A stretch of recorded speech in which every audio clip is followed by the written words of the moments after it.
I just enjoy the journey, bro. I enjoy grinding. I enjoy talking to y'all. So it's all fun for me. Honestly, it's all fun for me. Angel with an attitude.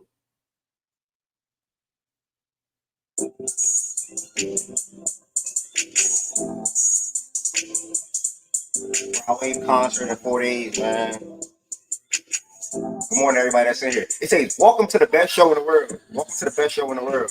Shout out to B. B even said that yesterday. Shout out to B. B in here early. Shout out to B. I can't wait till we link one day. B, you a real one, facts.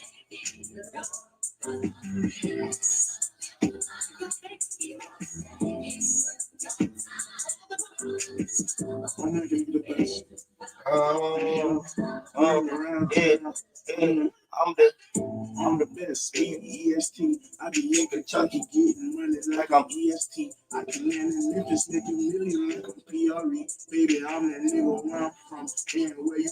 With the top wares, only watching film. Yeah, I'm scoping in the game for some coaching past the ball. Yeah, that's the goal. When I hit 1,000 subscribers, I'm gonna share the chair. So funny. Just like Chick-fil-A. I was pressing my mixtapes. The nigga was getting these on block my cousin all night till the sun came. Yeah, that's all right. I ain't here. The best. I know the best is yet to come. Suddenly, I'm saying, what's the situation with the Is this a vision? Yeah, come close. It's called the best.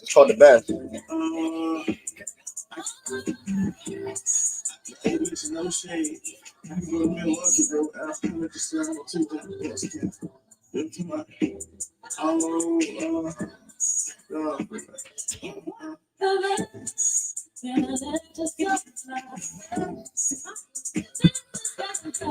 Jada, my dog, was good. My dog was good. 16 back. Music stops in 4 minutes. See, I said I don't got no song I dislike on the album. The song I like the least is Federal Nightmares, though. But I don't got no song I dislike.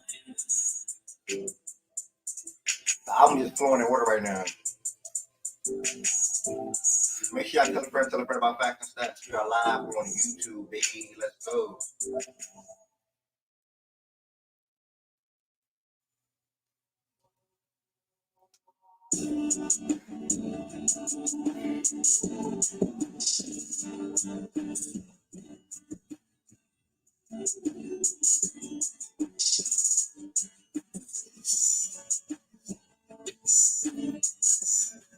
Turtle race is crazy.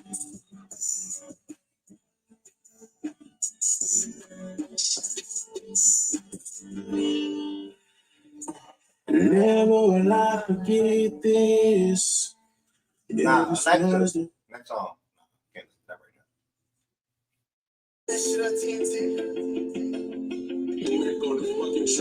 Yeah, I don't like that. That's my least favorite. That's one of my least favorite songs.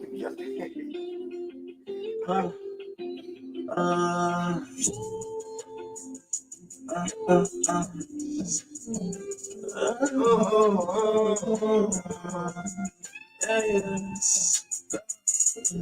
wake up shaking, sweating out my sleep, dreaming about the match, praying about my love. They say karma coming back, but that love I get stupid, I feel stupid, get them back. Make sure it's bad for real this time. Everything that I go through, I just keep it all to myself. Niggas they won't let smoke. The day they ask, gonna ask about them. Even love. He's super involved. He's super involved. Alexa. Oh, never mind. Canceling. Even love. Good one. Now you want to Rod Wave concert. Kenny, bro, if you don't listen, just say you don't listen, gang. That's all you got to say, bro. If you don't listen, just say you don't listen, bro. You don't got to try to bash him and say he this, he that. If you don't listen, just say you don't listen, gang. That's okay. Ain't nobody going to look at you no different if you don't listen to Rod Wave, bro. Ain't nobody gonna say, "Oh, Kenny, you don't listen to Rod Wave, man. We don't like you, Kenny." Like nobody's gonna say that, bro. Nobody's gonna say that.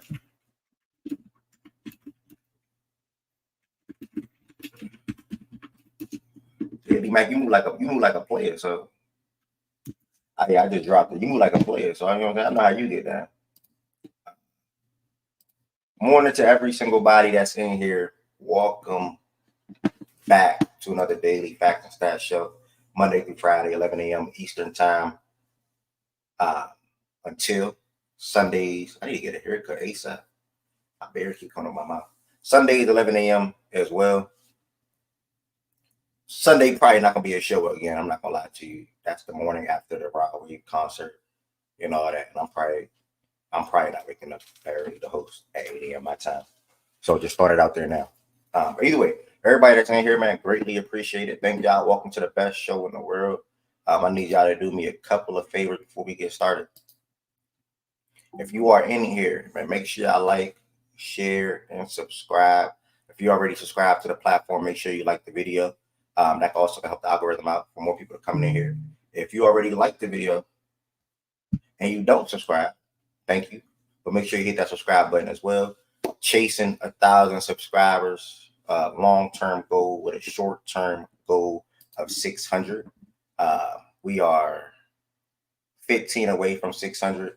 So if you are in here, make sure you hit that subscribe button if you don't subscribe already. And I will obviously be promoting that throughout the show. Facts, guys, I want to support Facts and Stats. Or show your ways of appreciation outside of just coming to the show on a day-to-day basis. Became a YouTube partner 2 weeks ago or a week and a half ago, however long it was, early stages. There are 4 different ways that you can support me, and everything goes directly to me. You can become a member of the Facts and Stats community on YouTube, purchase a membership, whether that's level 1, level 2, level 3, etc. There will be a lot of new customized perks coming for everybody that becomes a member of the Facts and Stats community, so stay tuned. And all the 11 or 12 people became members yesterday. That was insane. Thank y'all. That meant the world to me.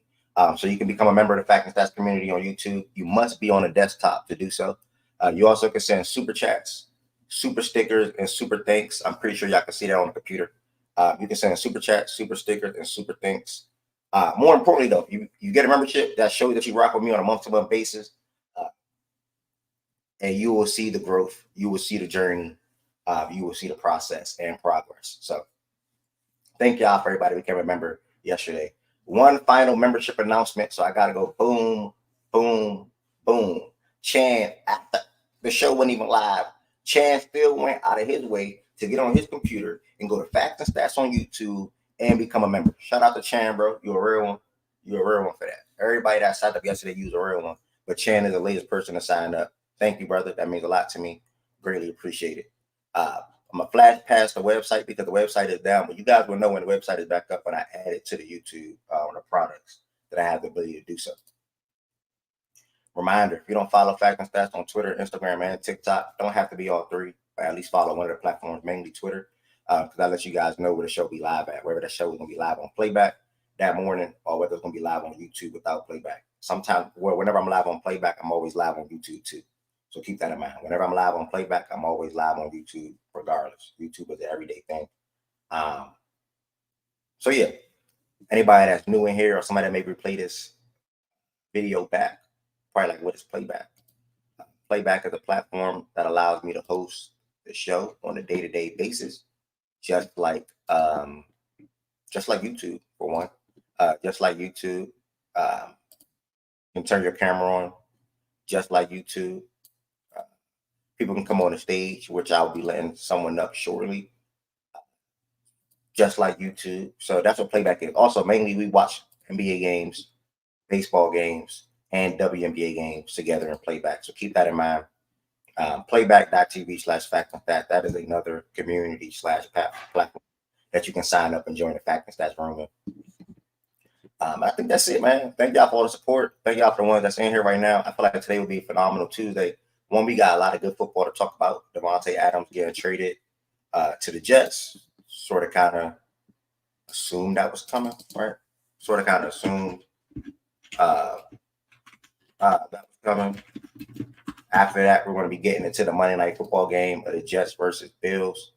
And then after that, I'm going to be giving y'all a dive. Well, if Josiah or anybody want to chime in on 2 baseball games from yesterday, feel free. But after that, diving into the Facts and Stats Fantasy Football League. Let y'all know what took place. Giving y'all some records, any trade updates, my matchup of the week. And then it's a weekly top 15 power rankings. So that's what the day looking like today. I didn't read out of the comments in a little minute. Shaggy, but he said, why you still at Pop Smoke sound as a grown man? Nah, that's crazy. She told me some peer support my client. Should I go see Demon Russell? Okay, see tonight, why not? All right. I'm gonna go ahead and start laying up on the shades now. Starting to show off with talking about the trade this morning where Adams got traded to the Jets. Want some early thoughts on that? I'm gonna actually lean towards Kenny. Kenny is actually a Jets fan. Kenny, what's going on, bro? How you feeling?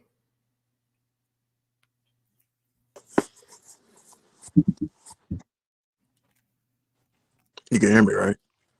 Yeah, I can hear you now.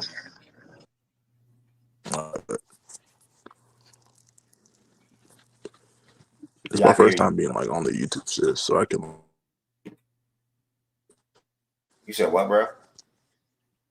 No, it's my first time on like the YouTube like StreamYard, John. So like I'm trying to figure shit out real quick on the fly. All right, You said it. Yeah, press the microphone button. That's all. Yeah.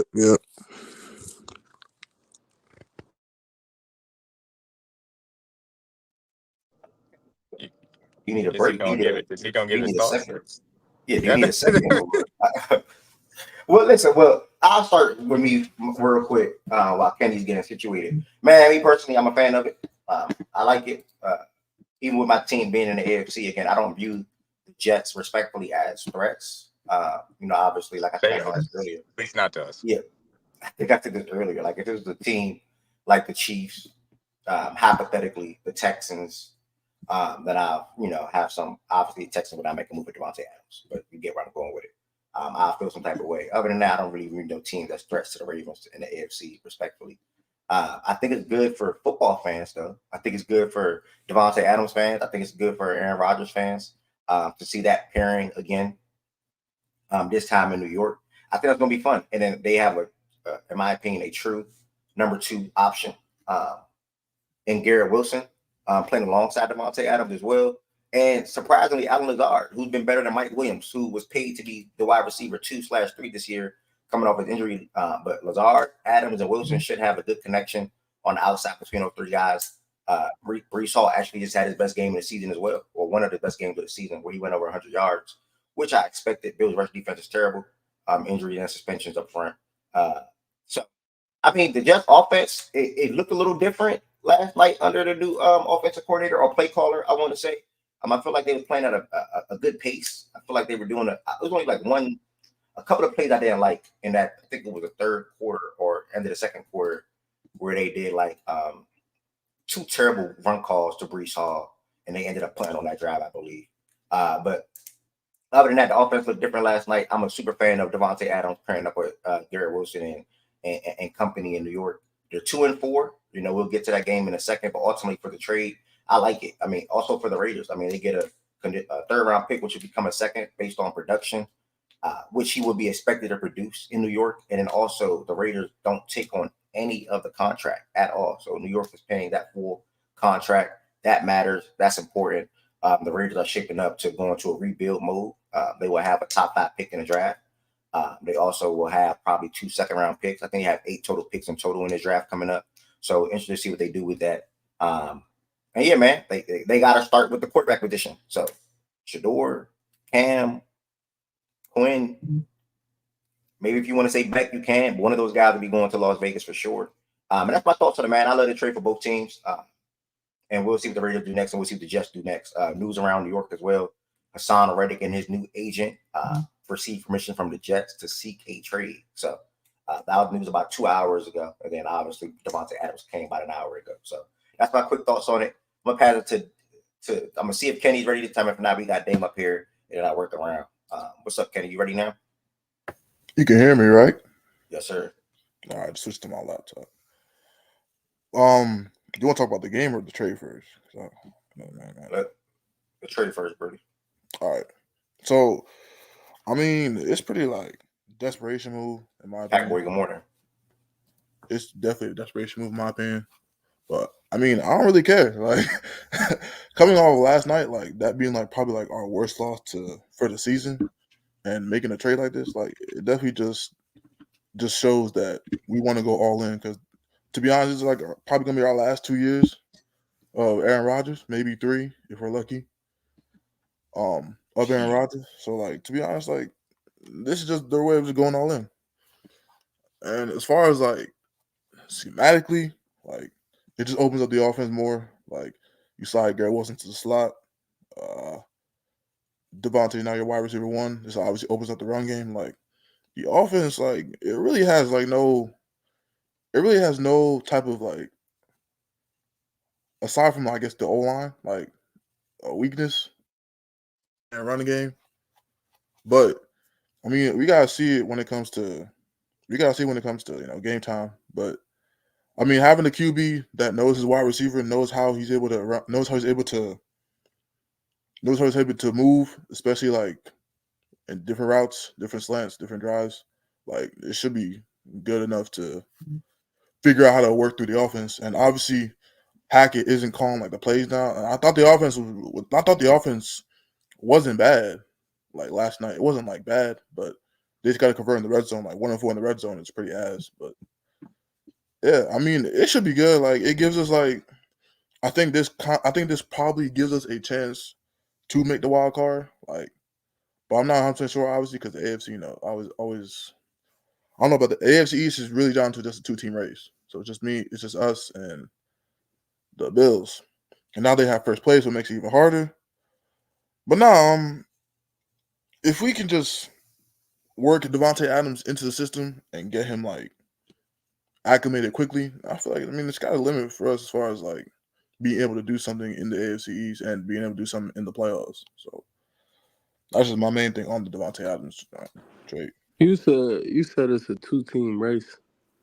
in the AFC Why? East. Yeah. Why do you feel? I don't know why you said that. I I mean, why do mean, you feel that way? I mean, What do you mean? Tua's been cooked. I mean, I think he's coming back next week, maybe. But I The mean, we see Dolphins. He The how. not he Dolphins not are he not he not playing next They week. had to say little bit. He's eligible. He's eligible the week after. Because I think that will be his 4 weeks. But when he comes back, the that's not Dolphins fixing their are defense though. okay. I'm not. Regardless, when he comes back, the Dolphins are right there with the Jets. The Jets have not separated themselves from the I Dolphins disagree with whatsoever. that. I disagree. The football is in front of our faces, but I we can get into that later. We can talk about the trade. And Y'all I feel funny, like also the mean, bulk of the I don't think the Dolphins are going to all of a sudden fix their defense that they don't have any edge rushers because that's just the real Jalen's situation. They've hurt. lost Jalen Phillips for the year. They haven't found a Yeah. way to replace Christian Wilkins along the defensive line. Offensive line is in shambles. Mike McDonald does tricks in his trick book because he tried to pull them out earlier in the year and they didn't work even while Tua was healthy. I don't think the Dolphins are primed for a run, but I guess people still do that. That's fine. Tua will be back, but we'll see how long he actually lasts on the field. You good, Dane? And I agree. But go ahead. Okay, I was just gonna say, the bulk of the Dolphins' schedule, like toughness wise, is also on the back half, and we've all seen how the Dolphins fare above teams that are either competitive or above 500. So, I mean, they play teams like the 49ers in the second half. We fare well against the Dolphins. They play the Packers. So, I see a good amount of teams that they haven't played that like we've already played. So, I don't know. I see them losing to a good amount of those teams as well. Ev, did you want me to go into the trade or no? Yeah, you can start with the trade first, and then we'll work our way right to the game after. Yeah. So like I didn't know if this trade was gonna happen after that loss last night. But that just shows how desperate we were because of that loss last night. And it seems like every time every time that I'm like, damn, the season might be cooked. These niggas always find a way to bring me back in, man. It's just crazy. Now that we have Devontae, feel like no, that's not gonna fix the penalties and the undisciplined offense and defense that we have, but it will stop some of the mishaps from receivers being in the wrong place, not knowing where to be, and just the lack of chemistry in certain places with Rodgers that we can all see. Just clearly, Alan Lazard has just from time of playing with him. That's why he's starting to like stand out and shine and very much contrast to last season because Rodgers knows where he's going to be. Lazard knows where he needs to be. So it's just easier for him to perform, and it's just going to be more of that we see from Devontae on the outside in place of Mike Williams. We're going to keep Lazard where he's at, and we're going to, like last night, use Garrett in the slot a lot more like we should have been using him. So it's just going to be a lot. I see a lot of positives from this trade. It's not perfect. No, I'm not finna say, oh yeah, we're just gonna immediately start just beating everybody ass because there's definitely a problem with the continuity of the offensive line. That chemistry is just not there yet. The discipline's just not there yet. Too many holding calls, too many missed blocking assignments by the tight ends. But I'm very, very happy about the trade. I'm very happy about the trade. It's something that we desperately needed. We needed it since last year. Unfortunately, they were trying to hold on to him since last year. But hey, I'm very happy. Very happy You about got the you trade. got a question on the screen as well. I see it. I see it. Darrelle Revis, my second favorite player of all time after Peyton Manning, of course. So yeah, when I started following him, that's when I became a Jets fan. Real All right. nigga shit. Um, Yeah. go ahead. The O line, my fault. Ed. No, The you O good, bro. line shit. My O line shit doesn't even make sense because the first 3 games they played, in my opinion, they played pretty well. I just don't understand like the last 2 games. I understand Morgan Moses was out like the last 2 weeks, so like probably trying to get back into swinging things, but like it really doesn't make any sense to me. Like, That's the only nigga who I gave a pass to is Morgan, just because he was out he missed a couple weeks, so he was out the loop. But that shit with Tyron is bro, absolutely Tyron was dead ass. unacceptable, Like that terrible, nigga was dead ass. unacceptable. Yeah, like him single-handedly erasing a touchdown off the board by himself For no with reason at that. Like, come yeah, on, Literally bro. no reason. Like he yeah. didn't even help the fucking like. Yeah, it literally was. It was unnecessary for you to hold when he was already past you. Like, I don't know, man. Like Braylon had already like broke past him. Like there was no reason for him to do that. But it is what it is. Yeah. D-Mac, what's your thoughts on the trade, bro? Oh, damn, he coming back up right now. My bad. Everybody that's there, we got 41 people in here in 30 minutes. Thank y'all. Make sure y'all share the YouTube out too. If you know anybody that listen to sports, watch sports, love to talk about sports, whether that's a young man or anybody, male, female, cousin, uncle, whoever, make sure y'all let them know about Fact and Stat. Share the YouTube out to them. D-Mac, what's your thoughts on the trade, brother? And then I'm going to add Shaggy and West, and then Jordan Woods, and then we'll be getting to the game. Thank y'all for being up here. As far as the trade is concerned, I'm not surprised by it. Like when I saw the notification, I was like, all right, that makes sense. It always felt like it was going to be inevitable that they were going to get desperate and trade for him. Because I mean, like Kenny had said, they're completely all in. They don't have much of a choice. They got a 4-year-old quarterback they're trying to win with right now. And so Devontae made sense. They were able to give the Raiders essentially what they wanted, which is a conditional second if things are met. And obviously they the contract, the Raiders don't have to spend the extra money on it. So it makes a lot of sense, and that also is important because the Raiders are not necessarily an extremely spend-heavy franchise too. But no, I mean, look, this will help them. This will make them a better team. Devontae Adams is an upgrade over what they had. The secondary options. This will free up more Garrett Wilson targets to go in a better manner from that aspect too. The reality situation is like we were talking about earlier, like the top tier of the AFC, I feel like it's kind of separating out between us, the Ravens, the Bills, and the Texans at this current moment in time. I think there's a chance that the Jets can get on their horses and maybe still compete for the division, but I think that's extremely outside chance from that standpoint. behind that, from the second tier of the AFC perspective, I think they very much still are in the hunt for, a wild card. I don't think that's over with. I think that applies to them and the Bengals as far as that's concerned, even if the records are ugly, because there's nobody really threatening as far as the second tier of the AFC is concerned. They have a chance, they have plenty of much chance to get into the playoffs. So it makes sense. I think this will put them in a better position to make that wild card push, but I don't think it'll make them contenders ultimately from that aspect. Um, Aaron Rodgers has to have better ball placement no matter who the wide receiver is, because the 2 game-ending picks that he's thrown to end these games, I know we'll get into it, those were on him, in my opinion, more so than Michael Williams from that aspect. So it is what it is. And from the Raiders standpoint, it's also not surprising. They did this all-in push. I mean, the entirety of the AFC West did, and they've all torn it down by now because they tried to catch up with us and it failed. And so this was just kind of an understanding symptom in what's going to be another downturn season for the Raiders. All right. Thank you, brother. Jack, you got any thoughts on the trade? Yeah, I mean, a non-playoff train traded for Devontae Adams. I really don't care. Shout out to everybody who got him in fantasy, though. That's it for me. All right. I'm gonna go with Jordan Woods because I know Wes might angle us somewhere else after he speaks his thoughts on it. So then Jordan Woods and Wes, they will move. Yeah, I'm closer to Shaggy than anyone else. As far as my thoughts on the trade, like, cool. Like, I'm just a big believer on habits, organization, vibes with a football team.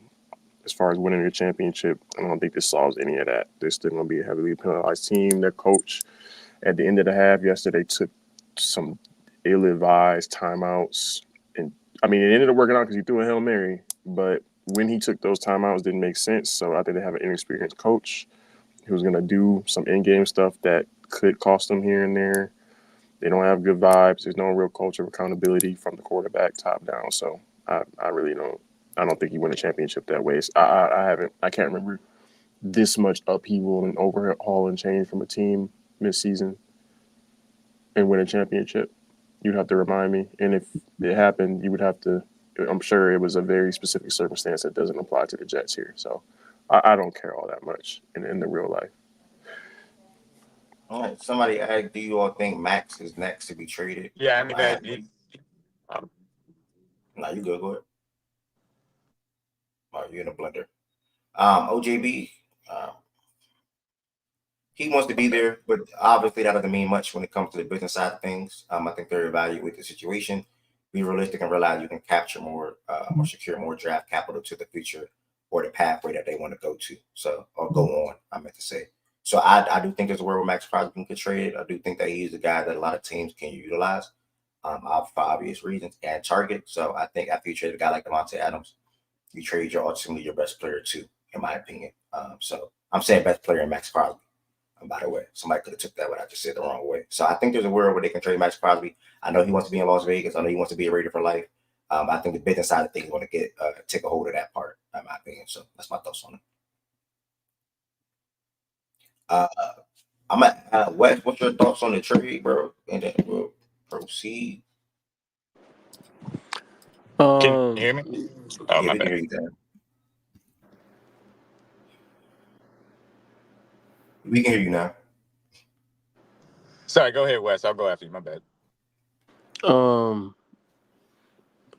Yeah, not that move by it was would have preferred another team to make a move for him, but fantasy owners can jump for joy. I have him in one league, so I can be, or I think I have him in 2 leagues left, so I can be happy for that. But I don't think it does much for the outlook of their team. I think that things will get better for the Jets, though.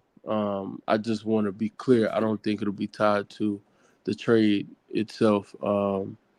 Their strength of schedule just isn't that strong for the rest of the season,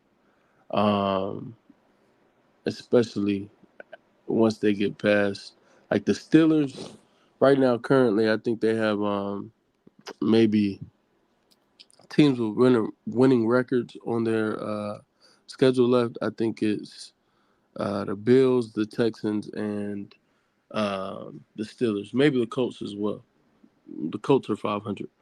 Yeah, so I mean they just don't have a lot of strong opponents left, like at all. I think every game that they play for the rest of the season, probably excluding that Texans game, should be winnable. Like they can beat the Colts, they can beat the Seahawks. Those are the 500 teams left on their schedule. And then the Bills at the end of the season. You know, divisional games are almost always toss-ups. So they should be in that game, especially with the implications that it could have for them at that point in the season. But yeah, I'm not that moved by the trade. I actually, everybody is like complained about Lazard having to be a 2. I think Lazard has played well this year, man. I think Lazard has done his job. I agree. He may not be great. He may not be your ideal number 2, but I think Lazard is doing what everything that they would have hoped and more. Mike Williams has been the disappointment, but Mike Williams was always a question mark coming off of injury, and I think they, to Jordan's point, and everybody else who may have said it, they just have structural issues that will make it like tough regardless. They're gonna be in games they should like clearly win. They'll be in close games because of those issues and things of that nature. But yeah, it is what it is. Shout out Tay. Gets the move. Hello. Uh, I'll go ahead, man. What you about to say about Yo. what's good, bro? What's No, up, big bro? You good, man? We hear you. Yeah, in and out a little bit. okay. Yeah. The only thing I was gonna say is like along those that You Damn. you went out, ED Mac. We can't hear you. Yeah.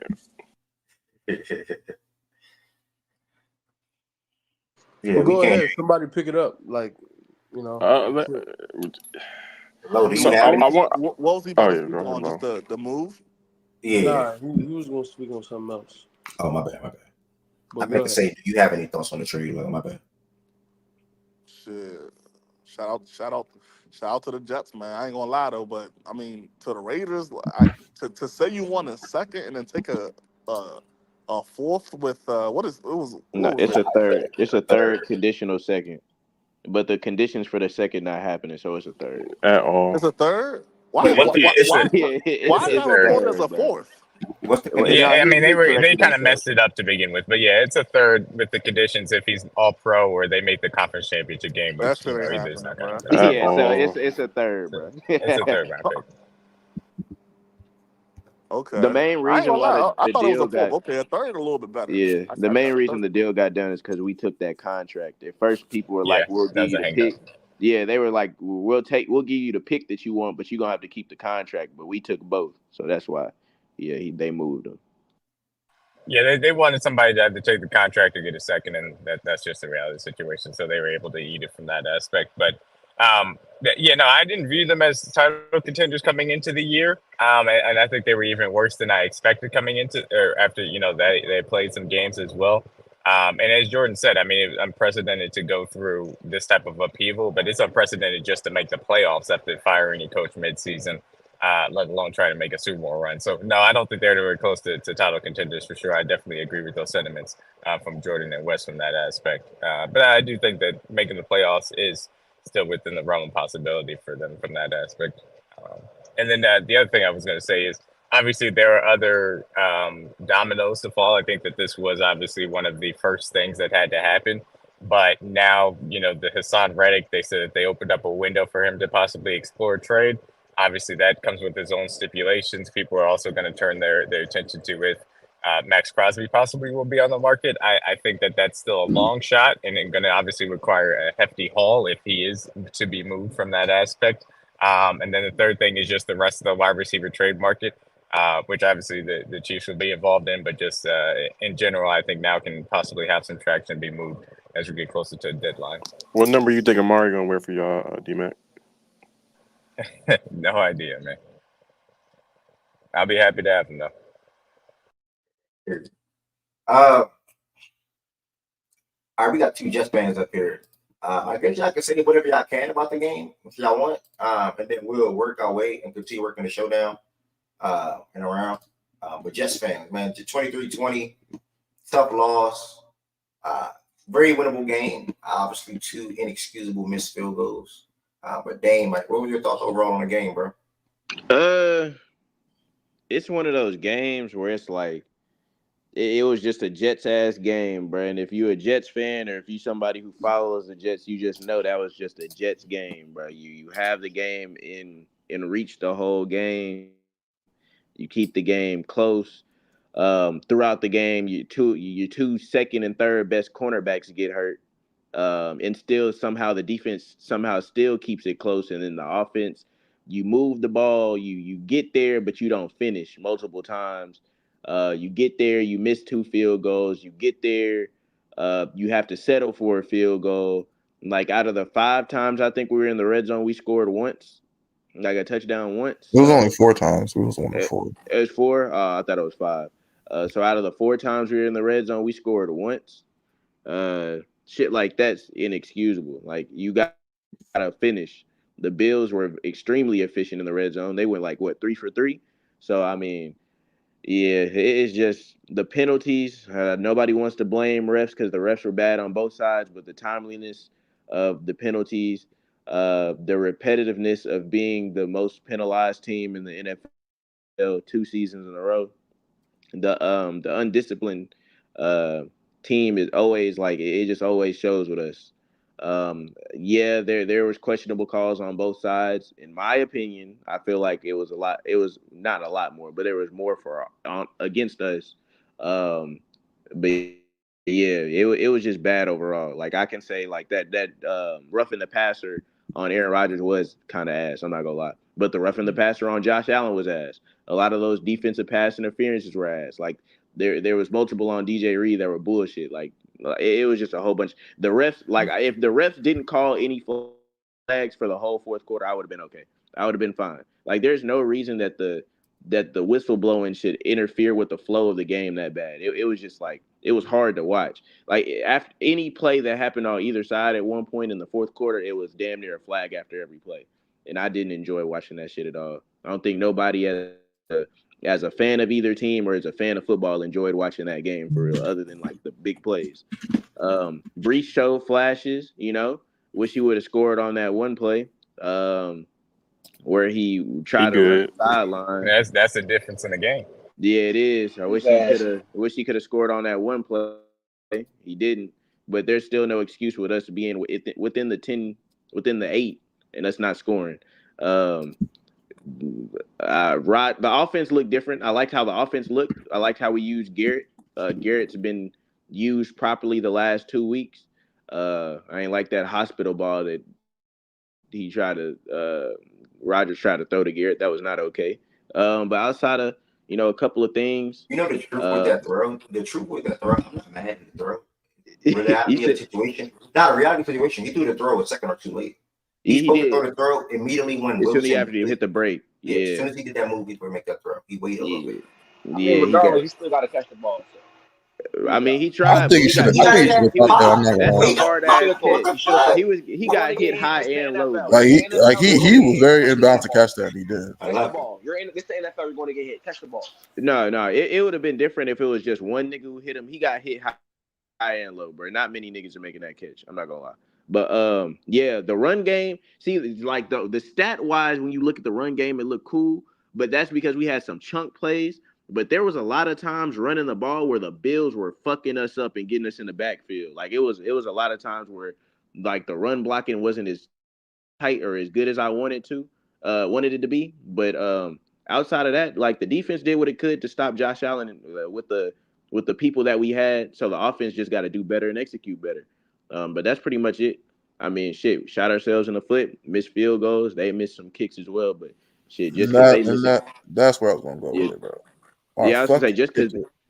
Yeah, he's the worst kicker in the fucking league, bro. No, I mean, bro, like if Greg Zuerlein makes 2 kicks, we're 4-2. Like it's That's literally literally what I'm trying to say, bro. as simple as that. Like he makes that kick against the Broncos, that's a win. He Like hits the one of nigga those field kicking goals. a 32-yard field goal, bro. Yeah, like it's 32-yard field kind of, goal. and the reason why it's so upsetting about Greg Zuerlein is that he missed the field goal on the side that wasn't even the windy side. Like he hit the extra point on the side that was the windy side. It was 2 different like wind on, you know what I'm saying. But like on the non-side with the wind, he missed 2 kicks. Like that's absolutely unacceptable. He tried to overcompensate for the wind on the second kick, hit the fucking other upright after he hit the other upright. Like it was just terrible. Sounded like a 12 gauge went off. Yeah, it was. Like, bro, Yeah, he lame as hell, bro. Like, that nigga, yeah. I don't know, bro. I don't know if because we have another kicker on the practice squad. That was, I think his name's Seibert, who's like actually like decent.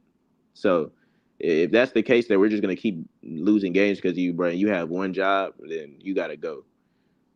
But yeah, that's my take. I mean, I was upset last night. I woke up. I went to sleep very sad, very upset. I woke up and I see that little sparkle at the end of the tunnel. I don't know if we're gonna make it there, but I hope we make it there. It's an oncoming train, brother. You're not making it nowhere, bro. Aaron Rodgers for the money with the game on the line. Interception every It's an time. oncoming train. It's crazy. Oncoming train is kind of crazy. But yeah, that's pretty much it. I gotta dip. I gotta go to work. If anything else you need me for, brother. Nah, if anything, I hit you, Dame. I appreciate you pulling up, bro. All right, bro.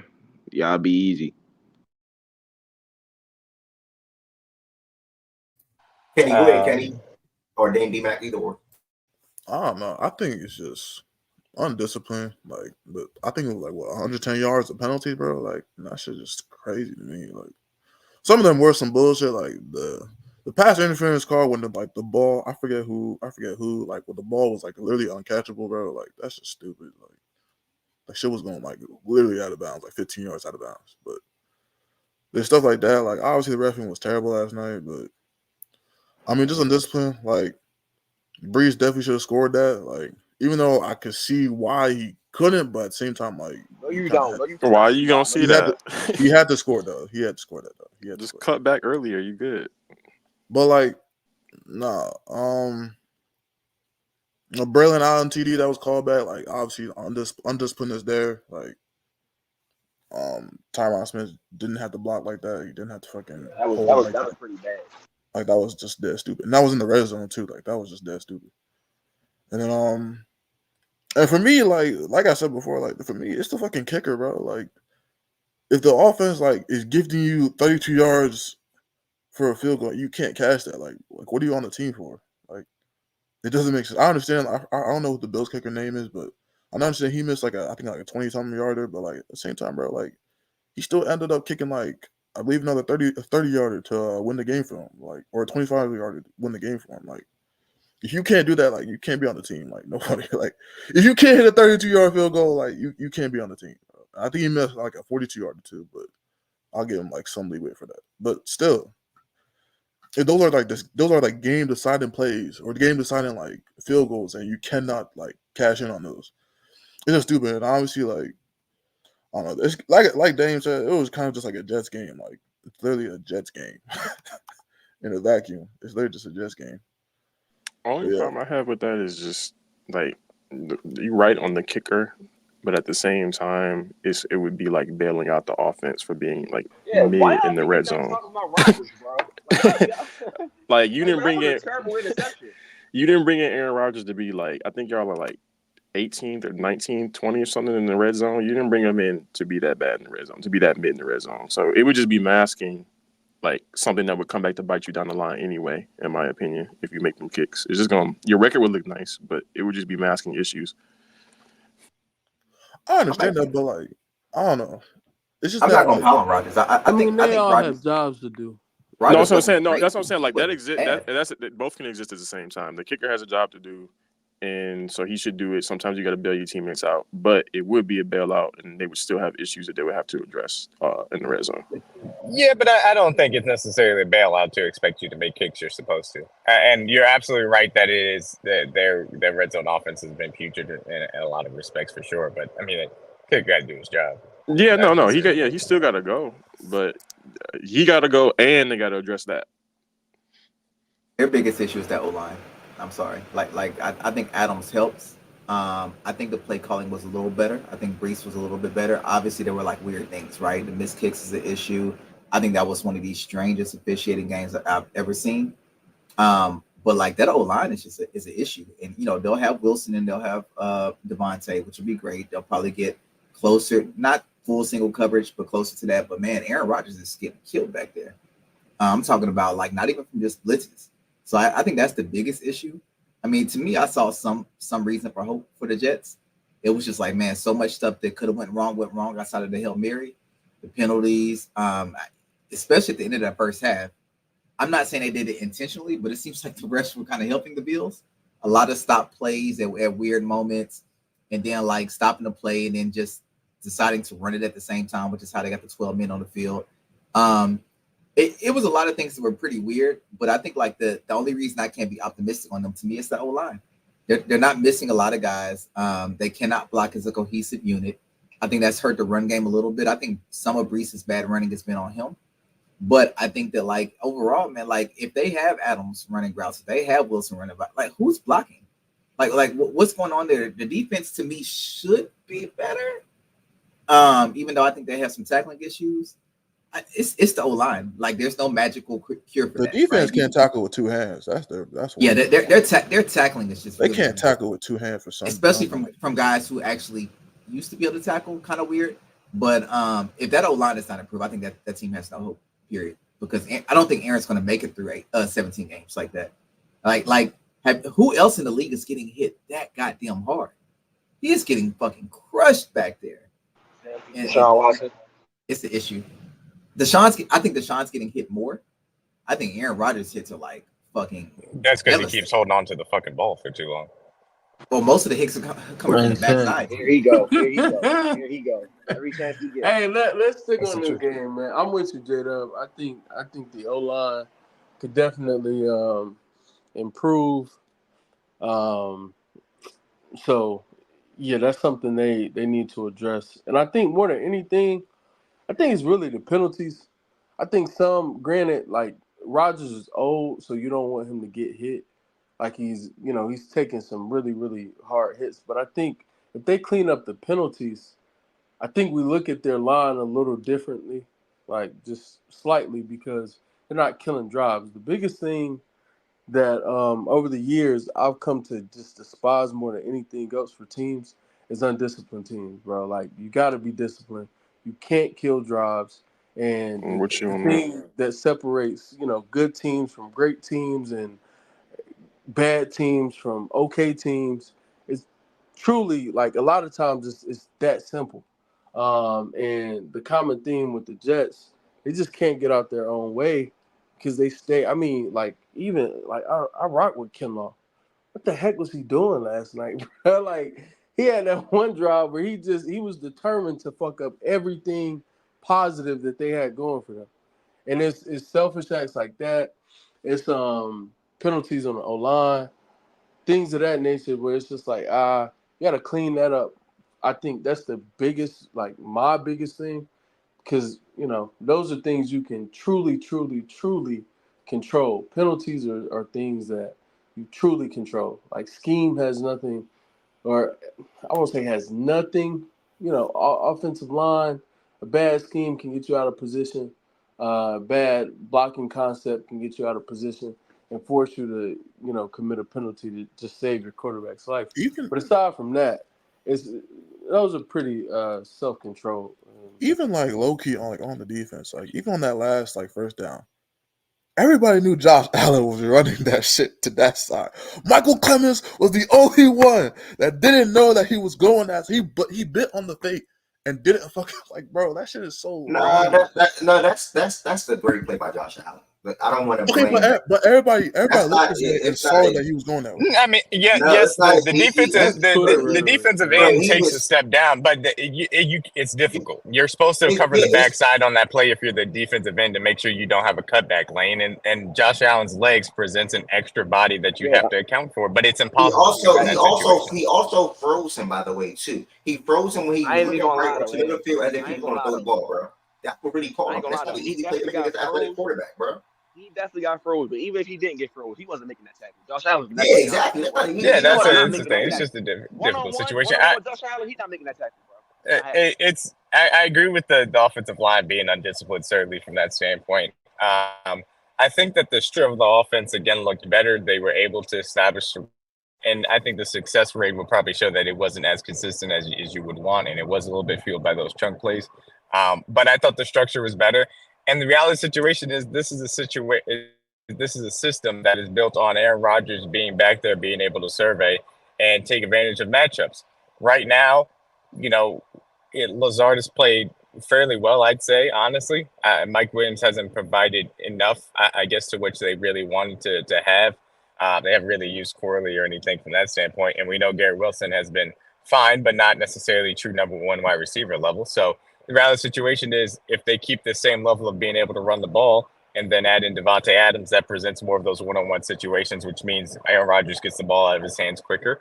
And, that'll help the offensive line. So I think that that's a saving grace from that aspect of it. But there are going to be instances in which they're in difficult passing down situations and the defense can You don't not think Rodgers necessarily already give them probably the been that easiest though? one-on-one.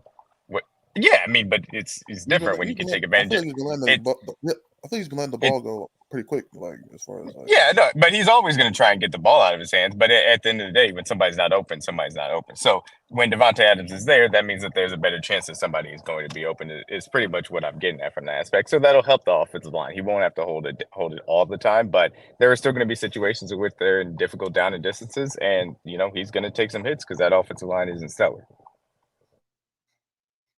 Yep. Also, by the way, I do want to talk some preseason action. So we definitely gonna do that and play back over later on to our NBA period. Matter of fact, small forwards. Tyrese Maxey sold my parlay. Fucking bum. Bro, you're crazy.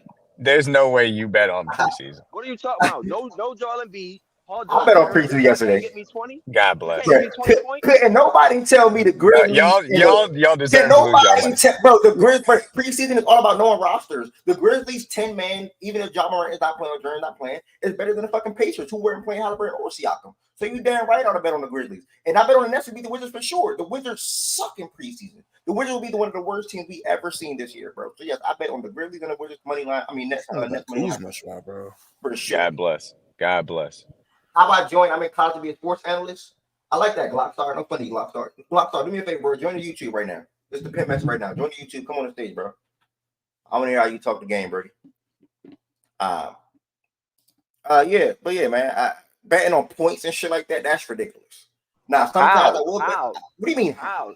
What do you Well, mean? no, you don't have a leg to stand on. If you're gonna bet on preseason in general, you can't be like, nah, you shouldn't bet on points. I will bet on the money line because I know their roster. I know the hear me Grizzlies. out though. Scottie Pippen, Call the Junior, hotline. Jalen Call the Brown, hotline. Zach Edey, Call like those the guys are playing hotline. against the Patriots. Like I'm taking that. Like it's come on. They had Miles Turner 6 rebounds at like plus 300. He grabbed 5 in the first fucking quarter. You think I'm not taking that? Tyrese Maxey can't give me 20 points when no Joel Embiid and Paul George get hurt. You think with 14? Come on. I don't know. It's just the Stars don't play the full game, so that's why I'm not gonna bet. Tyler Hero 15 points, like plus 120 right now. You think I'm not taking that tonight? Jay, I'm gonna be live for like 3-4 hours. I'm gonna be live for like 3-4 hours today, bro. Maybe 5. Looks like 5 the height. So I'm gonna be live for the next 4 more hours. And I'll be right on TikTok for probably like another 2-3 hours. But the main thing is to join the YouTube though, bro. I appreciate you being on TikTok, but that's fine too. But the main thing is joining the YouTube. Drew and Jay, make sure y'all like the live too. Make sure y'all like the live. So all my gaming people can see me in my sports show bag. The YouTube is in the pin message, bro. Fact and stats. Pin message, fact and stats. Nigga is not. You know how many minutes they playing too? This preseason, everybody been playing. Everybody been playing, bro. Yeah, everybody been playing. So a minute not playing concerned. to hit them props, bro. I think LeBron 6 rebounds plus money right tonight. Like, come on, man. You think I'm not taking Bro, that, you're bro? sick, bro. I can't believe you're even Come on, cooking bro. up stuff like that. You Why need are you help, even bro.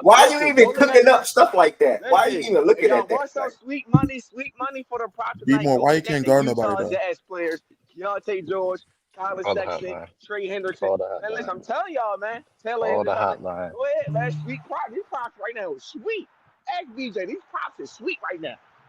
y'all crazy. Heat and 4, what's good, Brody?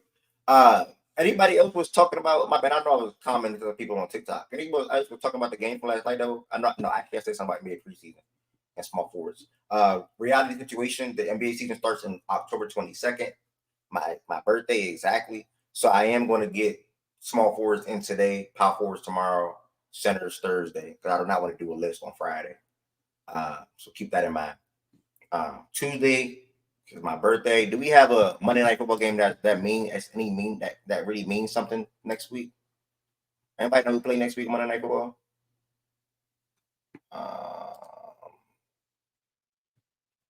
That's next week. Jets and Steelers shit. is Sunday God night. damn, Right? we play.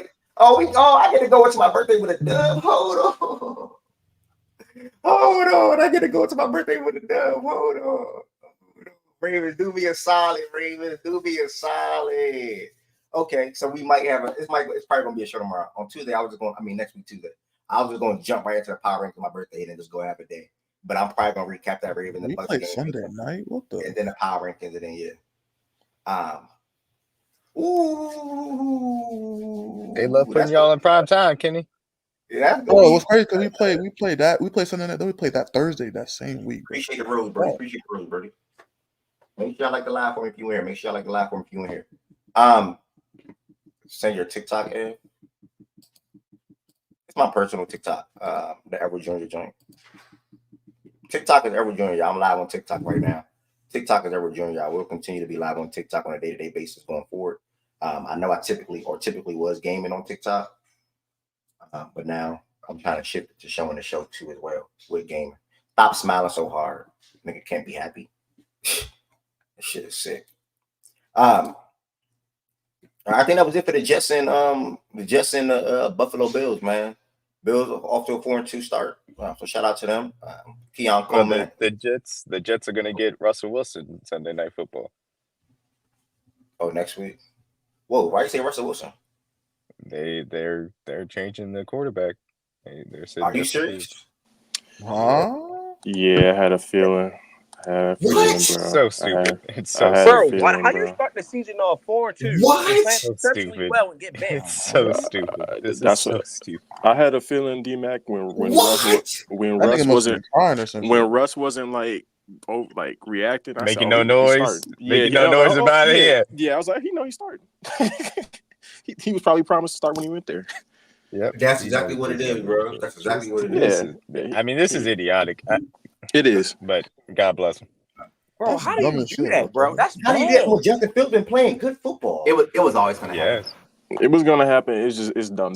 It's dumb, bro. Wait, but I'm being for So real right how now. many games do they have to lose before they I'm about to switch say back? if he has they got Two. They released it games. already? Is that breaking news? I ain't received that alert. It's breaking news. It's breaking news. Rappaport tweeted out. Yeah, they say they plan to give him first team reps.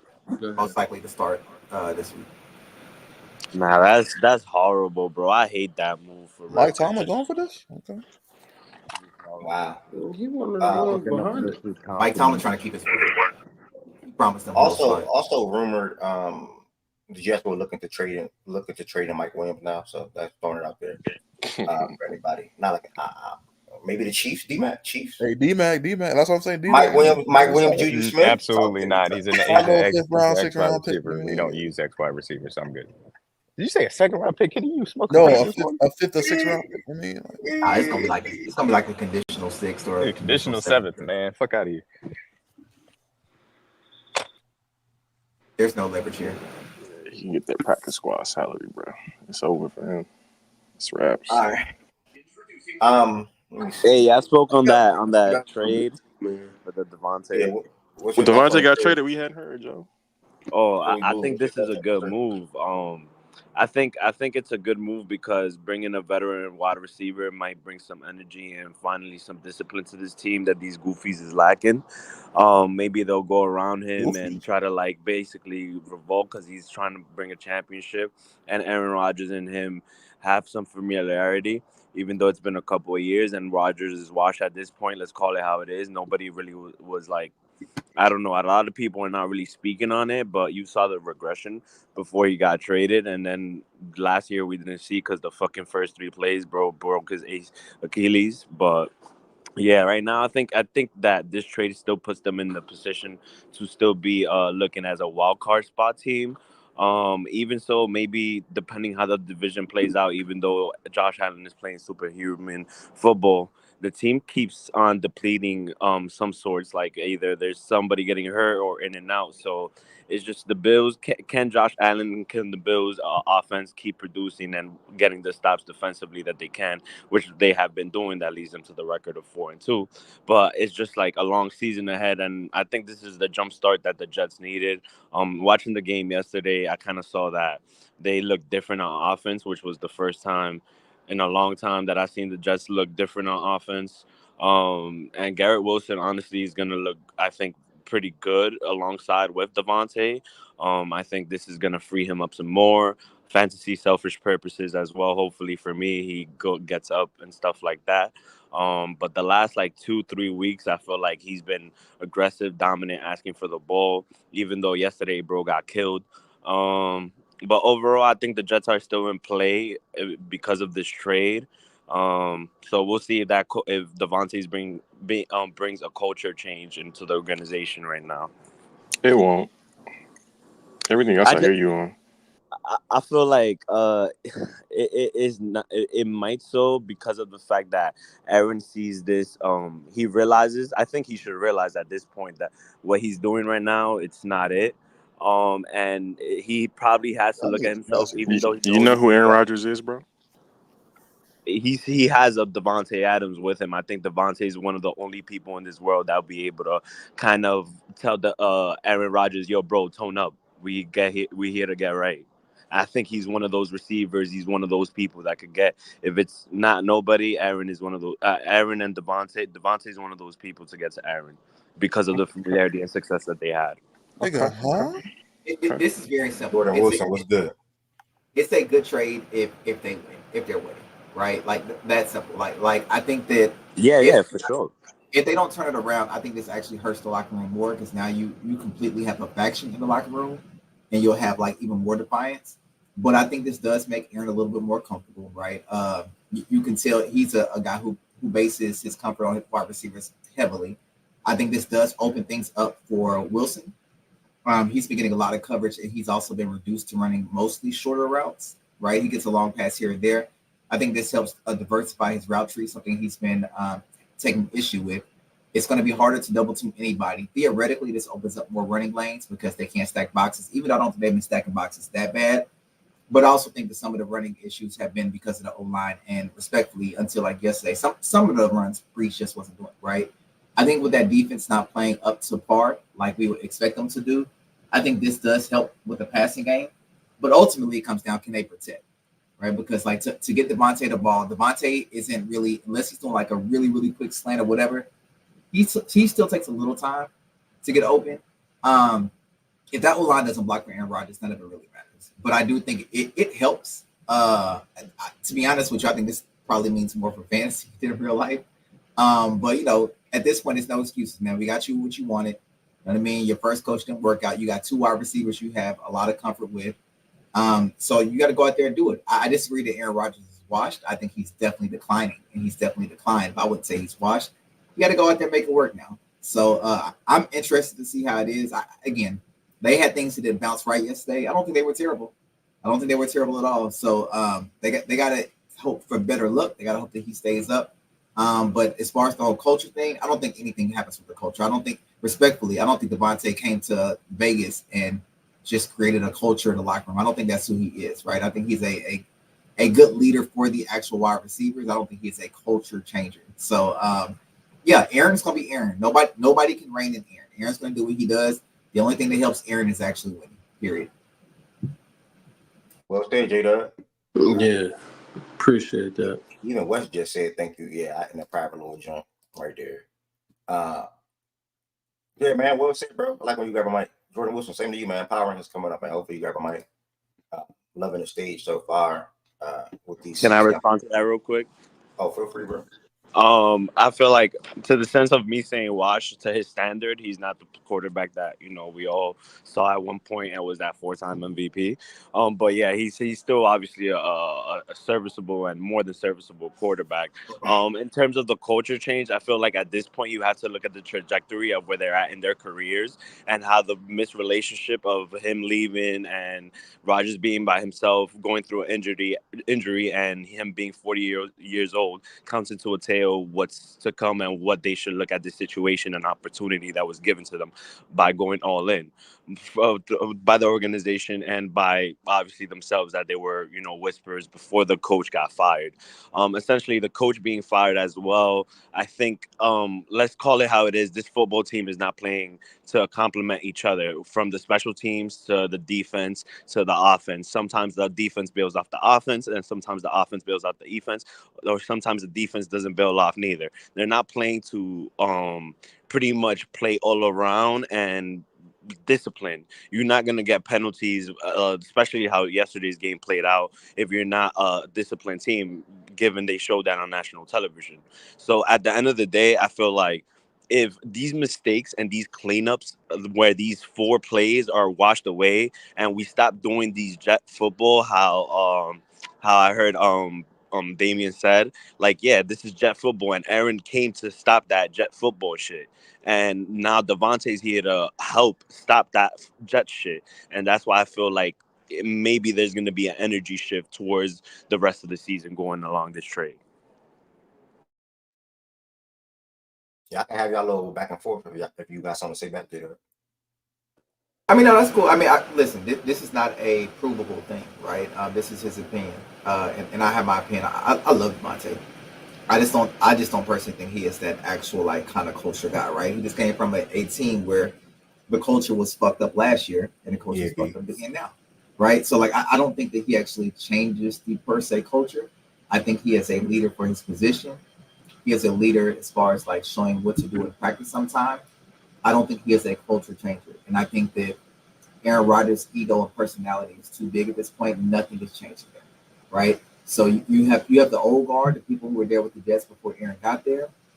You got Aaron and his people, and you just have a divide. There is no clear leader as far as that front office or the coaching staff to me at this point. You have a guy who's the head coach. I don't think he's necessarily the actual leader. We'll try to develop into that. I think the culture is going to be Aaron Rodgers. It's whatever he does. He is the quarterback. He's not just a quarterback. He's a really big personality. And he kind of sets the tone. So I think, if anything, this just empowers Aaron more. I think Adams probably can talk to Aaron a certain way that some wide receivers cannot. I don't think that necessarily means that he's going to change Aaron Rodgers. That man's 40 years old. That man's ego and mindset is not changing, right? So like that is Aaron Rodgers' team. The ownership has pretty much put it out like that. We can kind of see it's going to be what it is. That it really comes down to, it's a great trade. And I know that sounds simplistic, but that's the truth. Winning cures all. If Aaron is happy, if he's not getting hit every other play, and if they're winning. So it's a long season. 2-4 is not the end of the world. If you think it is the end of the world, like go back and look at some of the standings last year. They just got to go out there and they got to play. So at the end of the day, hey man, this is good as far as like the passing game, but they have other things that need to be fixed internally. That defense needs to tackle, right? Those DBs need to cover with discipline. That O-line needs to block and not hold. So they have things that need to be cleaned up that I don't think that Adams can do, right? The Jets have their own issue. Not the Jets. The Raiders have their own issues with penalties and discipline too. I don't think that Devontae stopped that, right? So again, it's a good trade. I don't think that it changes a lot, but I do think that you cannot add a person of Devontae's caliber and in any way make it a negative thing, especially when you got guys like Mike Williams out there playing like he's playing.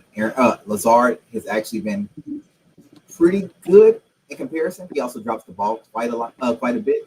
and I don't think he actually brings gravity to the coverage the way that Adams does. So like, it is a good trade. I think the culture with the Jets is what it is, and I don't think that's future right Jordan Wilson, what's up, my boy? Joe, you got a response back to that?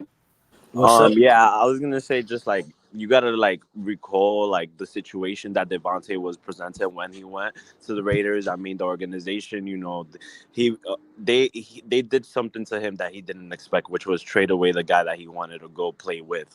So I feel like from that point on, the relationship, like you're not gonna go sign a contract and tell me, and we have this vision of we're gonna make the playoffs, we're gonna do this in the third, and you trade away the one reason why I came to this franchise. So I feel like ever since that point happened, it's just been the inconsistency of having a quarterback with a rookie of Aiden O'Connell, having to deal with the stupidity of Gardner Minshew at points, the back and forth and exchange in games between quarterbacks that turns a receiver off. I mean, and it's like he's wasting his prime.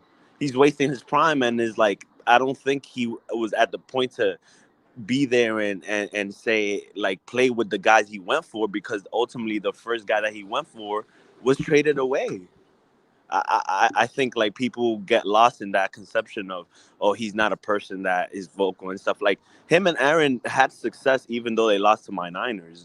Like it's not easy getting to a conference championship game repetitively how they did all those couple years ago and stuff. I mean, Aaron had him for a reason, and he had Aaron for a reason. So I just think that now. Let me ask you a genuine question.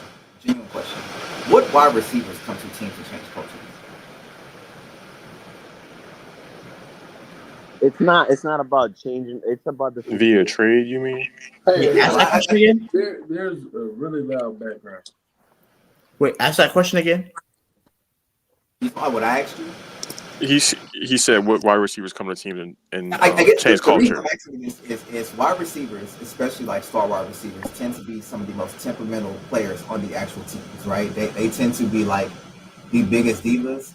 They obviously get praised when they're cooking, right? And it helps like in the off season per se, right? Where if you want to have like young guys come and watch them work. I don't know if this is the situation, right? It's not like, oh, we got a whole bunch of young guys we want to just watch them, unless you want to talk about like Malachi Corley or something like that, or Gibson or something of that nature. But in season, they tend to be the most vocal.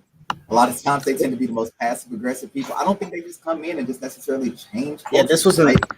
This wasn't a trade. I mean, Amara changed our culture. This wasn't a trade is that different. like the intention of changing their culture. Yeah, this was a trade. This is like, hey, the offense hasn't been performing up to par. Let's get another big time guy that's familiar with Aaron Rodgers in there, and let's get the offense going because the defense, relatively speaking, has been performing well. So, this is like Devontae.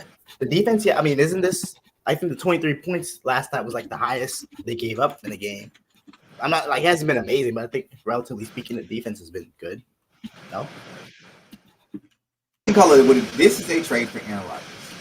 Aaron Rodgers is the quarterback of this team. Aaron Rodgers is the current franchise. Aaron Rodgers is the leader of this team. Aaron Rodgers wants his boy Devontae wanted to go there, right? This will help them to an extent on the X's and O's, but that's it. Like we don't really have to make the trade bigger than it is. That is what it is. That's what it is. That is what the trade. The trade is for Aaron Rodgers. Right, and by and large, right, it's a trade for him, and by and large, it improves the offense, right? So now you're gonna have Adams on one side, Wilson on the other.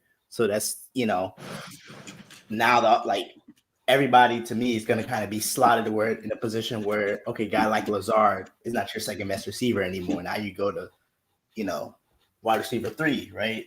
So, I mean,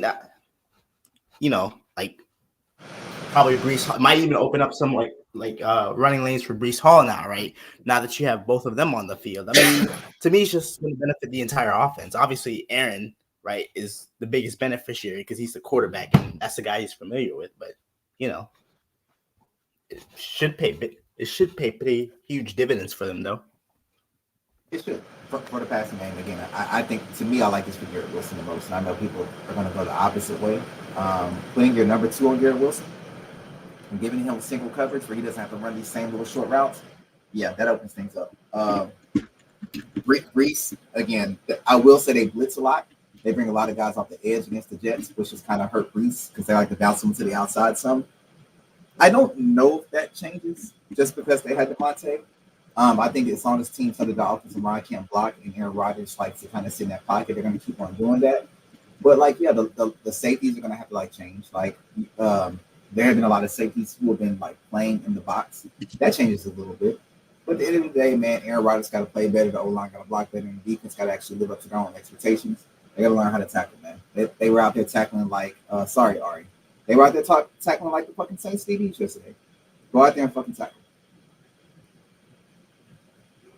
All right. You about to say something, Jordan? No, I'm good. I agree. In general, I agree with what he's saying. All right. Thanks, fellas. Good talks.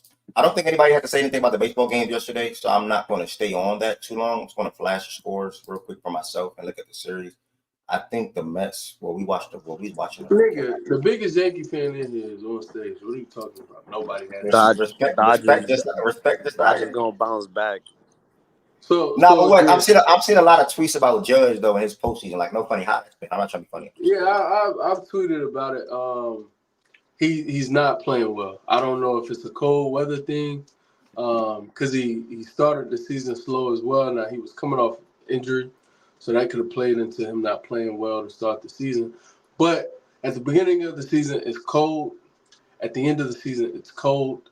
Or let me say, not the end of in the postseason, it's cold, and to start the season, it's cold. Appreciate the lights, bro.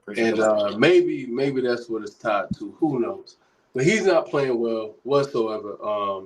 I was really hot yesterday. Glaber and Soto did their jobs to start the game. Both got on base. Both got hits. So you start the game off, runners on first and second, 0 outs.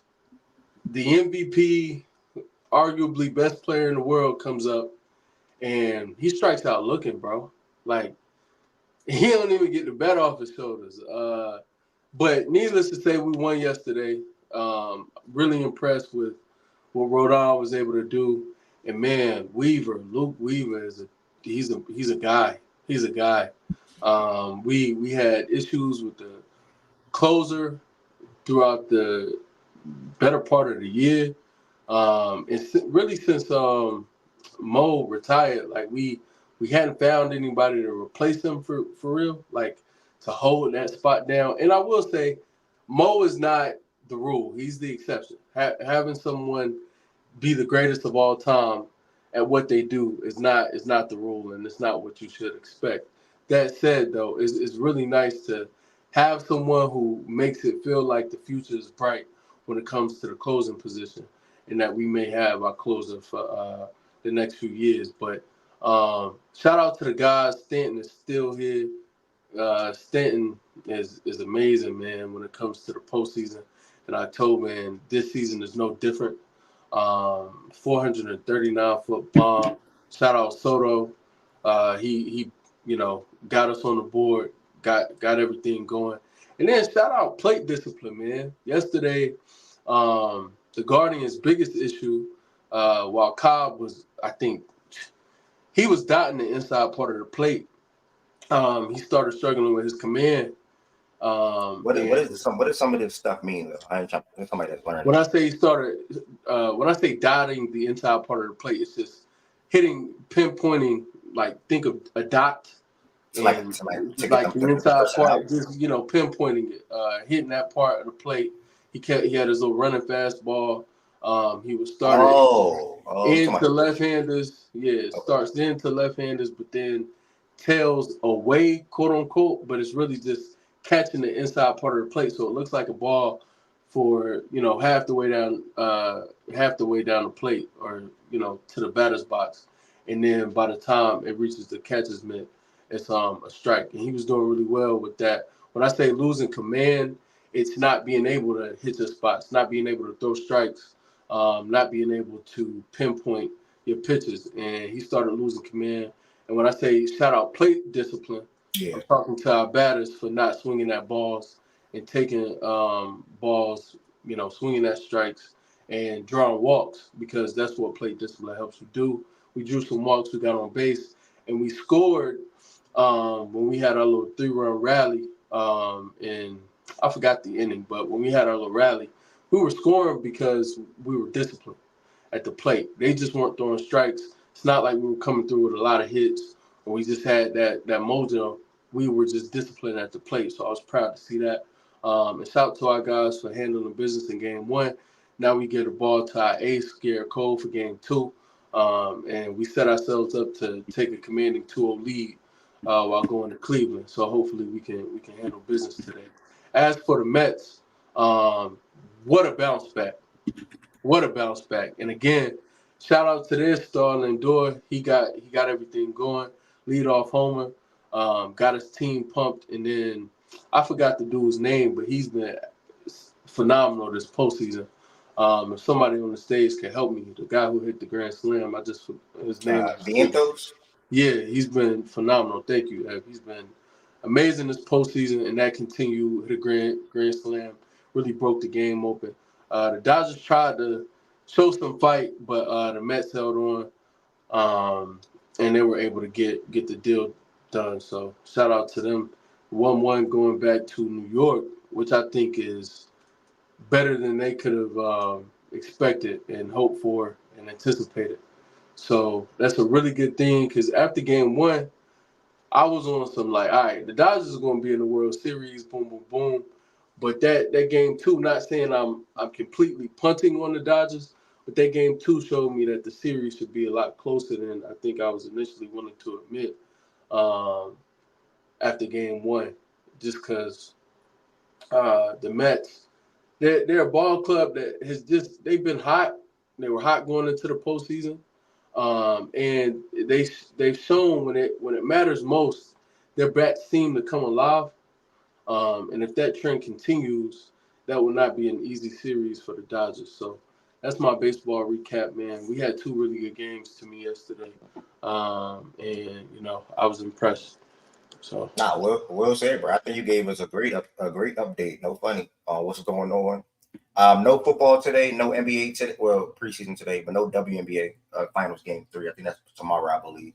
So Guardians and Yankees will more often than not be in the Fact playback room at 7:38 p.m. If anybody that want to watch that game. Also, let me look at some noted preseason games that we can potentially watch today. And yeah, some of these games. Let me just say that. Some of these games will be on display as well. A lot of good teams play each other today. Nuggets, OKC, Pels, Rockets, Lakers, Warriors, etc.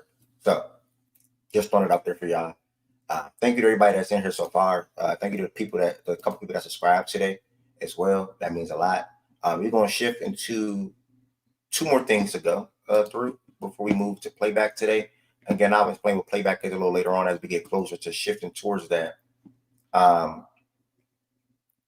we get closer to shifting to that. This next thing is a quick segment as well. This is just the fact and stats fantasy football updates or fantasy football talks and period. So real quick, as far as facts and stats fantasy football league is going, and again, if anybody has any fantasy football questions or comments in the chat, feel free to ask away in the chat. As you can see though here, look at the scoreboard. And I'm going to give y'all my matchup of the week coming up again. But last week, week 6, my matchup of the week was me versus Jordan. And rightfully so, it lived up to the hype. If you ask me, it went all the way down to Monday Night Football, where Jordan got the win 135 to 123. I dropped to 2-4 on the season. He moved to 5-1 on the season.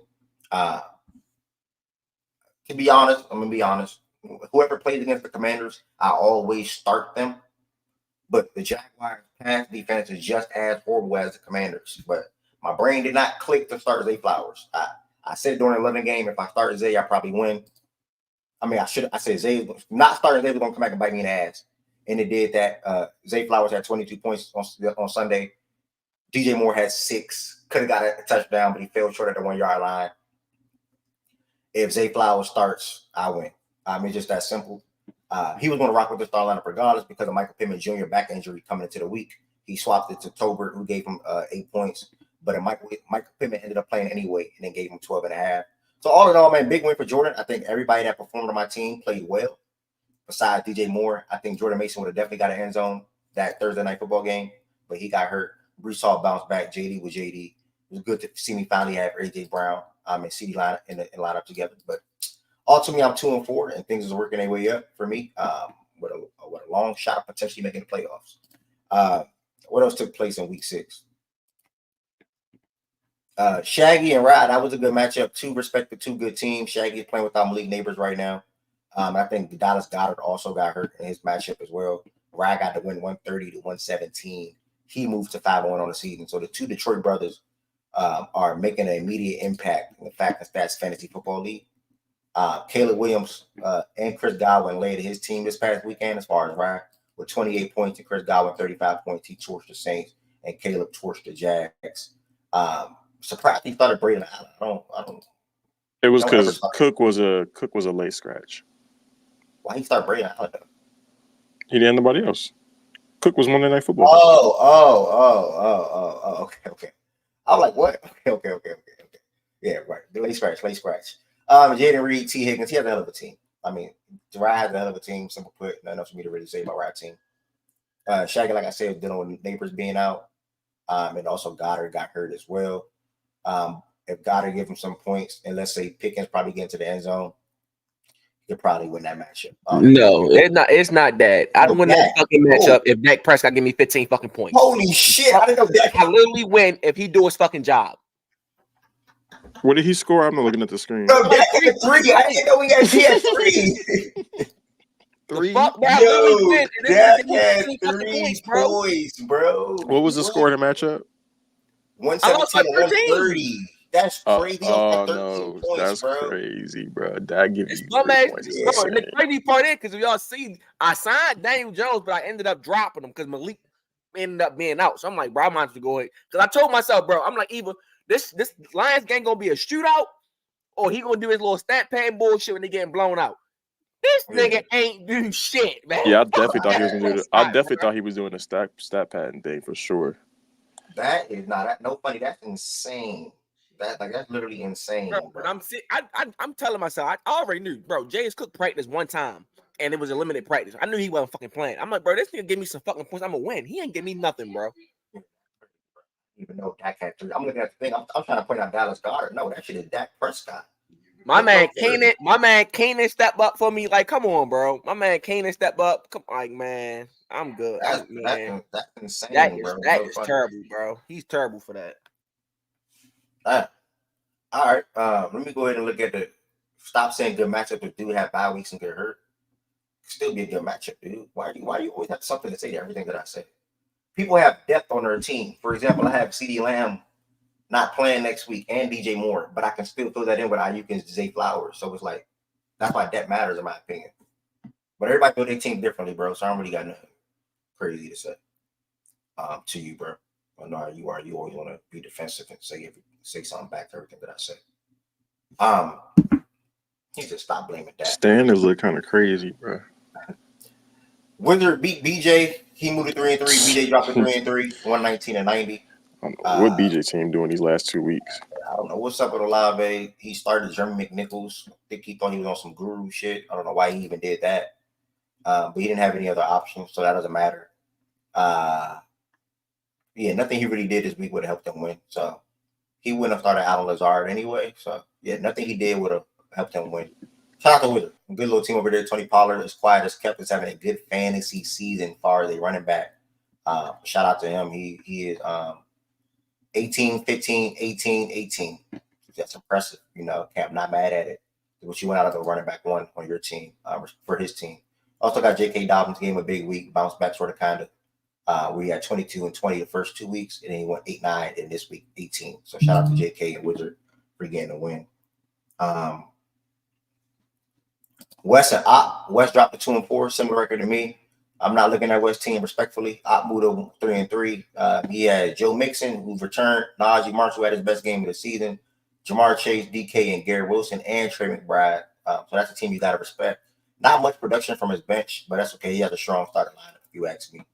We're starting those 3 wide receivers with Joe and I guess you can say Najee. Not really, but Najee. So, Process and Mish. Process moved to 3-3. Mish dropped to 0-6. Not looking at Mish team. Respectfully, Bijan had his best game of the season. With 25, Deontay had 20, Devontae had 15, Laporta had 12. He got into the end zone. He started Trey Sermon. He's looking for another running back. But that's going to help because he can just put Devontae Adams in his flex and start Devontae, and Devontae Adams on a week-to-week basis. We'll start Bijan and Saquon. So Process has a strong starting lineup as well. So this is a tough league, bro. I'm not going to lie, bro. It's only one team that I just tremendously dislike in this league. But I'm not going to highlight that team right now. Let me go to the last matchup. Low Mood of 4-2. He stepped on Miles, and Miles, who dropped to 3-3.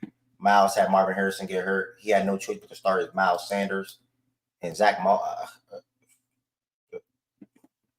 anyways, Low, Lamar Jackson, Josh Jacobs, Hubbard, who's been balling his ass off. Terry McLaurin, who's been having a really damn good season outside of the first 2 weeks. Tank Dell will continue to pop or / improve without Nico Collins being in the lineup. George Kittle also gave him 23 points as well. So really nothing Miles can do to help him win this matchup. He had Kelsey and Kyron on bye weeks, but he still lost by like 40. Yeah, that's like 40. So that's all I got to say. Looking into week 7, though, my matchup of the week, I can't tell y'all obviously waiver stuff because I am in the league with people that's on the stage. So work the wire, y'all. Do y'all thing. But as far as this week coming up, we have my matchup of the week. I think I'm right back in the spotlight again, if you ask me. I think this is a must-win game for 2 people, and that is me and Shaggy. I'm 2-4. Shaggy is 3-3. If I win, he goes to 3. I go to 3-4. He goes to 3-4. I would have the head-to-head over him. But he has Dak Prescott on a bye week, but also him having Dak on a bye. That means I have CD on the bye, which I was just saying. He also probably going to have Malik Neighbors return to the lineup. So that'll be tough for me.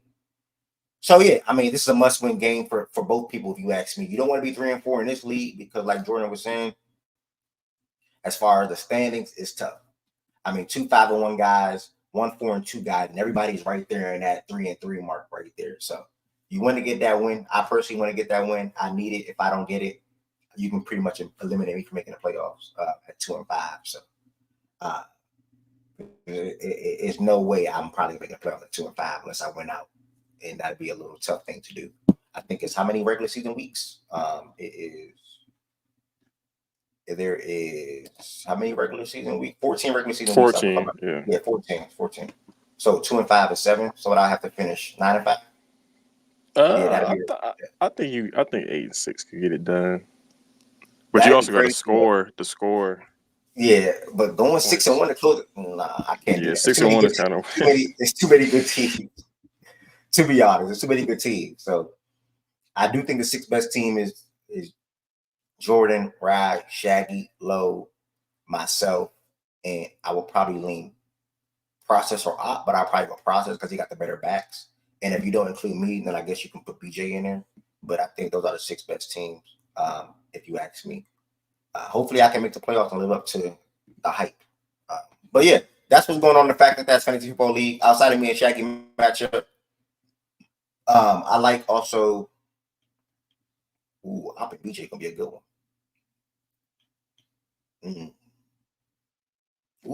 Ryan. Who Ryan facing? We got Ryan Lowe. We got Ryan Lowe this week. Man. We got Alf and BJ. We got me and Shaggy. Those are the 3 matchups of the week for sure. Without a doubt. No Ryan, take care of that, bro. I need some separation.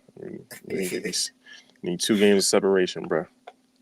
Those are the matchups for sure for me. Yeah, man. I'm having a bad week, man. I'm having a bad week. But all right, we're gonna go ahead and jump into the power rankings.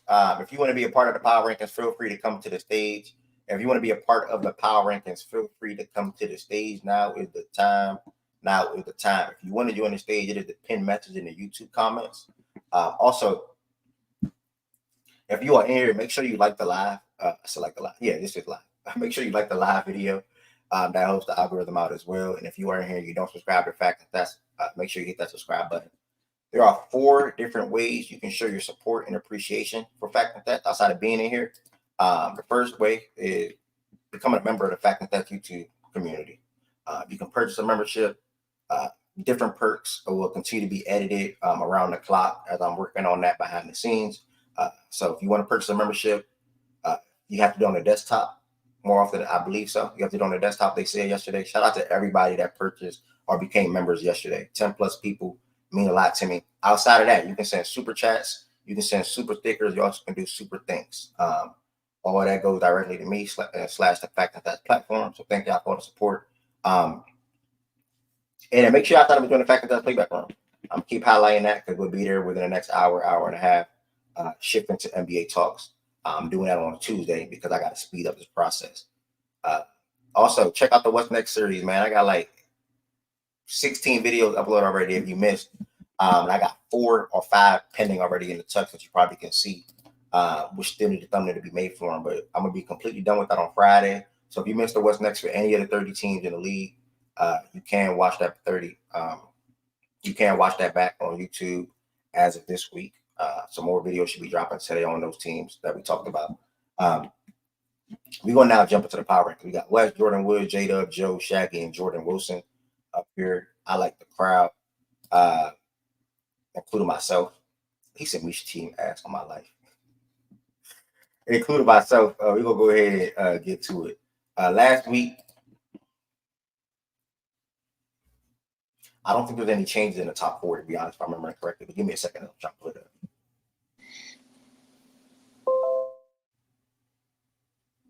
What the fuck is going on? Bro, what? Whatever, bro.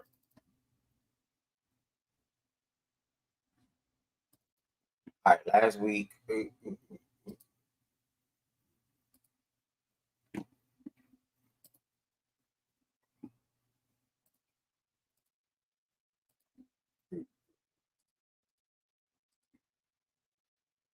One and 2 should be quick. Top 5, to be honest. Yeah, I meant the top 5. Yeah, my bad. So last week, I don't see the screen. Hold on. Oh, yeah, I do see the screen. Last week for the power rankings, it was a week 6 power rankings. We're moving to week 7 this week. Obviously, it's heading into the following week. Criteria stay the same. Roster injuries 40%. Win-loss performance another 40%. Projection going into the following week. 20%. Following week / season 20%. Again, I don't think anybody up here would disagree. As well as the Ravens are playing, which they can make a case. They can't make a case for moving above the Lions, and I think you got to keep the Chiefs at where they at for how they've been. And also, like, anybody disagree with that? I think the Lions kind of push a little bit on the Vikings because I just think the Lions have a better running game. No, Aiden's injury, bro. I can't move us up with him being hurt. I'm sorry. Like, I think we should stay kind of where we are. If someone moved the Ravens above us, I wouldn't be terribly mad, but I wouldn't do it though. We don't. You guys are like more. Hold on, I can't hear somebody either. I just want to know ahead of time what's gonna be your background is loud, J-Dub. I think it's J-Dub's background. Yeah, I'll say this real fast, and I'll switch devices. I just want to know what's gonna be the veto, like. What are your veto rules if you're gonna change your ranking? Are you talking to Ev? Me? Talking to Ev. Yeah. I got a veto rule? Yeah. You made changes against votes, and then you taking certain things to vote. Oh. I just want to know ahead of time. Like, Bruh, I can't remember what it was, whatever week that was, but y'all had something that I just disagreed with. Other than that, I really don't. I'm involved with it myself. You know, same as y'all are voting, I'm voting too. So I agree with we all come to an agreement at the end of the day. But no, I don't have no rules, bro. Today we good. We should be fine. I think we should be good today. All right, I'm gonna switch devices real fast so it won't be so loud. All right. At one, the Vikings were on a bye week as well. I think the Vikings were just on a bye week, right? Yeah, the Vikings were on a bye week. Yeah. So yeah, I think the Vikings and the Chiefs, and personally for me, they stay at 1 and 2. No reason to move either one of those teams. Vikings. Will everybody disagree with that? I'm sorry. Will anybody disagree with that? Okay. So, Vikings, Chiefs. I also think the Lions, off their dominant performance against the Cowboys and how they've been playing this season, the Ravens are on their ass, rightfully so. I think the Ravens are on their ass. The this 4-game win streak on the Ravens is pretty impressive. But I would not move them above the Lions yet. I think it will take care of itself if when it's all said and done. The Ravens have the Bucks coming up. The Lions have who coming up? Jordan. The Vikings. So we beat the Vikings. I don't know, bro. Ooh, see, so yeah, it all depends on how these games look or come out, obviously. But 2 good matchups. I think everything should stay the same, though, rightfully so. I think the Ravens should stay at 4. I think the Lions should stay at 3. Anybody agree with that? Okay, you agree. Okay. No disagreements. Also, think the Texans, who are at 5-1, they remain at 5 for me as well. And then the Bills obviously go to 6. Who you got? What about the Packers? Well, actually, I guess you can. But that was the other team where I was thinking. I was like, because the Bills have kind of still looked a little shaky. But I mean, whether you want to go Bills, whether you want to go Packers, I mean, but me personally, I probably would have went Packers here. But I mean, the Bills. I mean, if the Bills end up taking this spot, then it's not. I mean, the way I look at it, whoever is 6, the other is 7. So it now comes down to, did the Packers do enough to you being that Cardinals team at home to put them over the Bills, the spot? They were behind the Bills by 1 last week.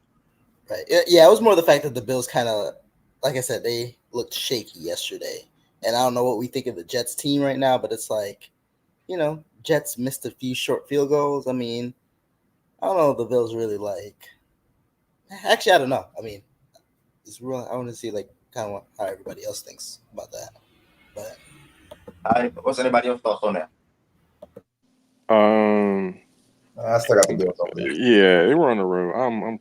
Bills. That's a solid win. I think it's just a regular. So on the road, divisional game. They needed to win. They got to win. That's pretty much what that was. Who they play this week? I think that'll kind of sort out what I think about them. Bills play the Titans.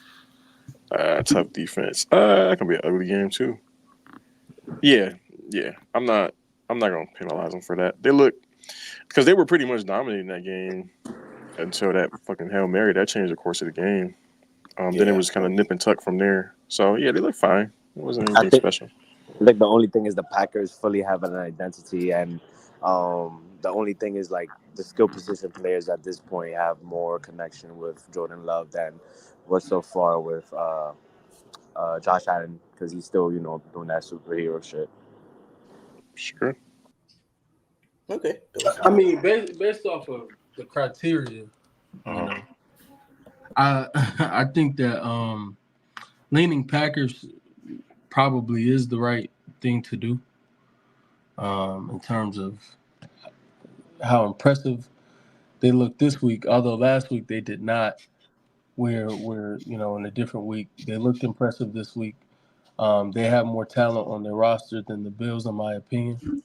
So those 2 things, I think, work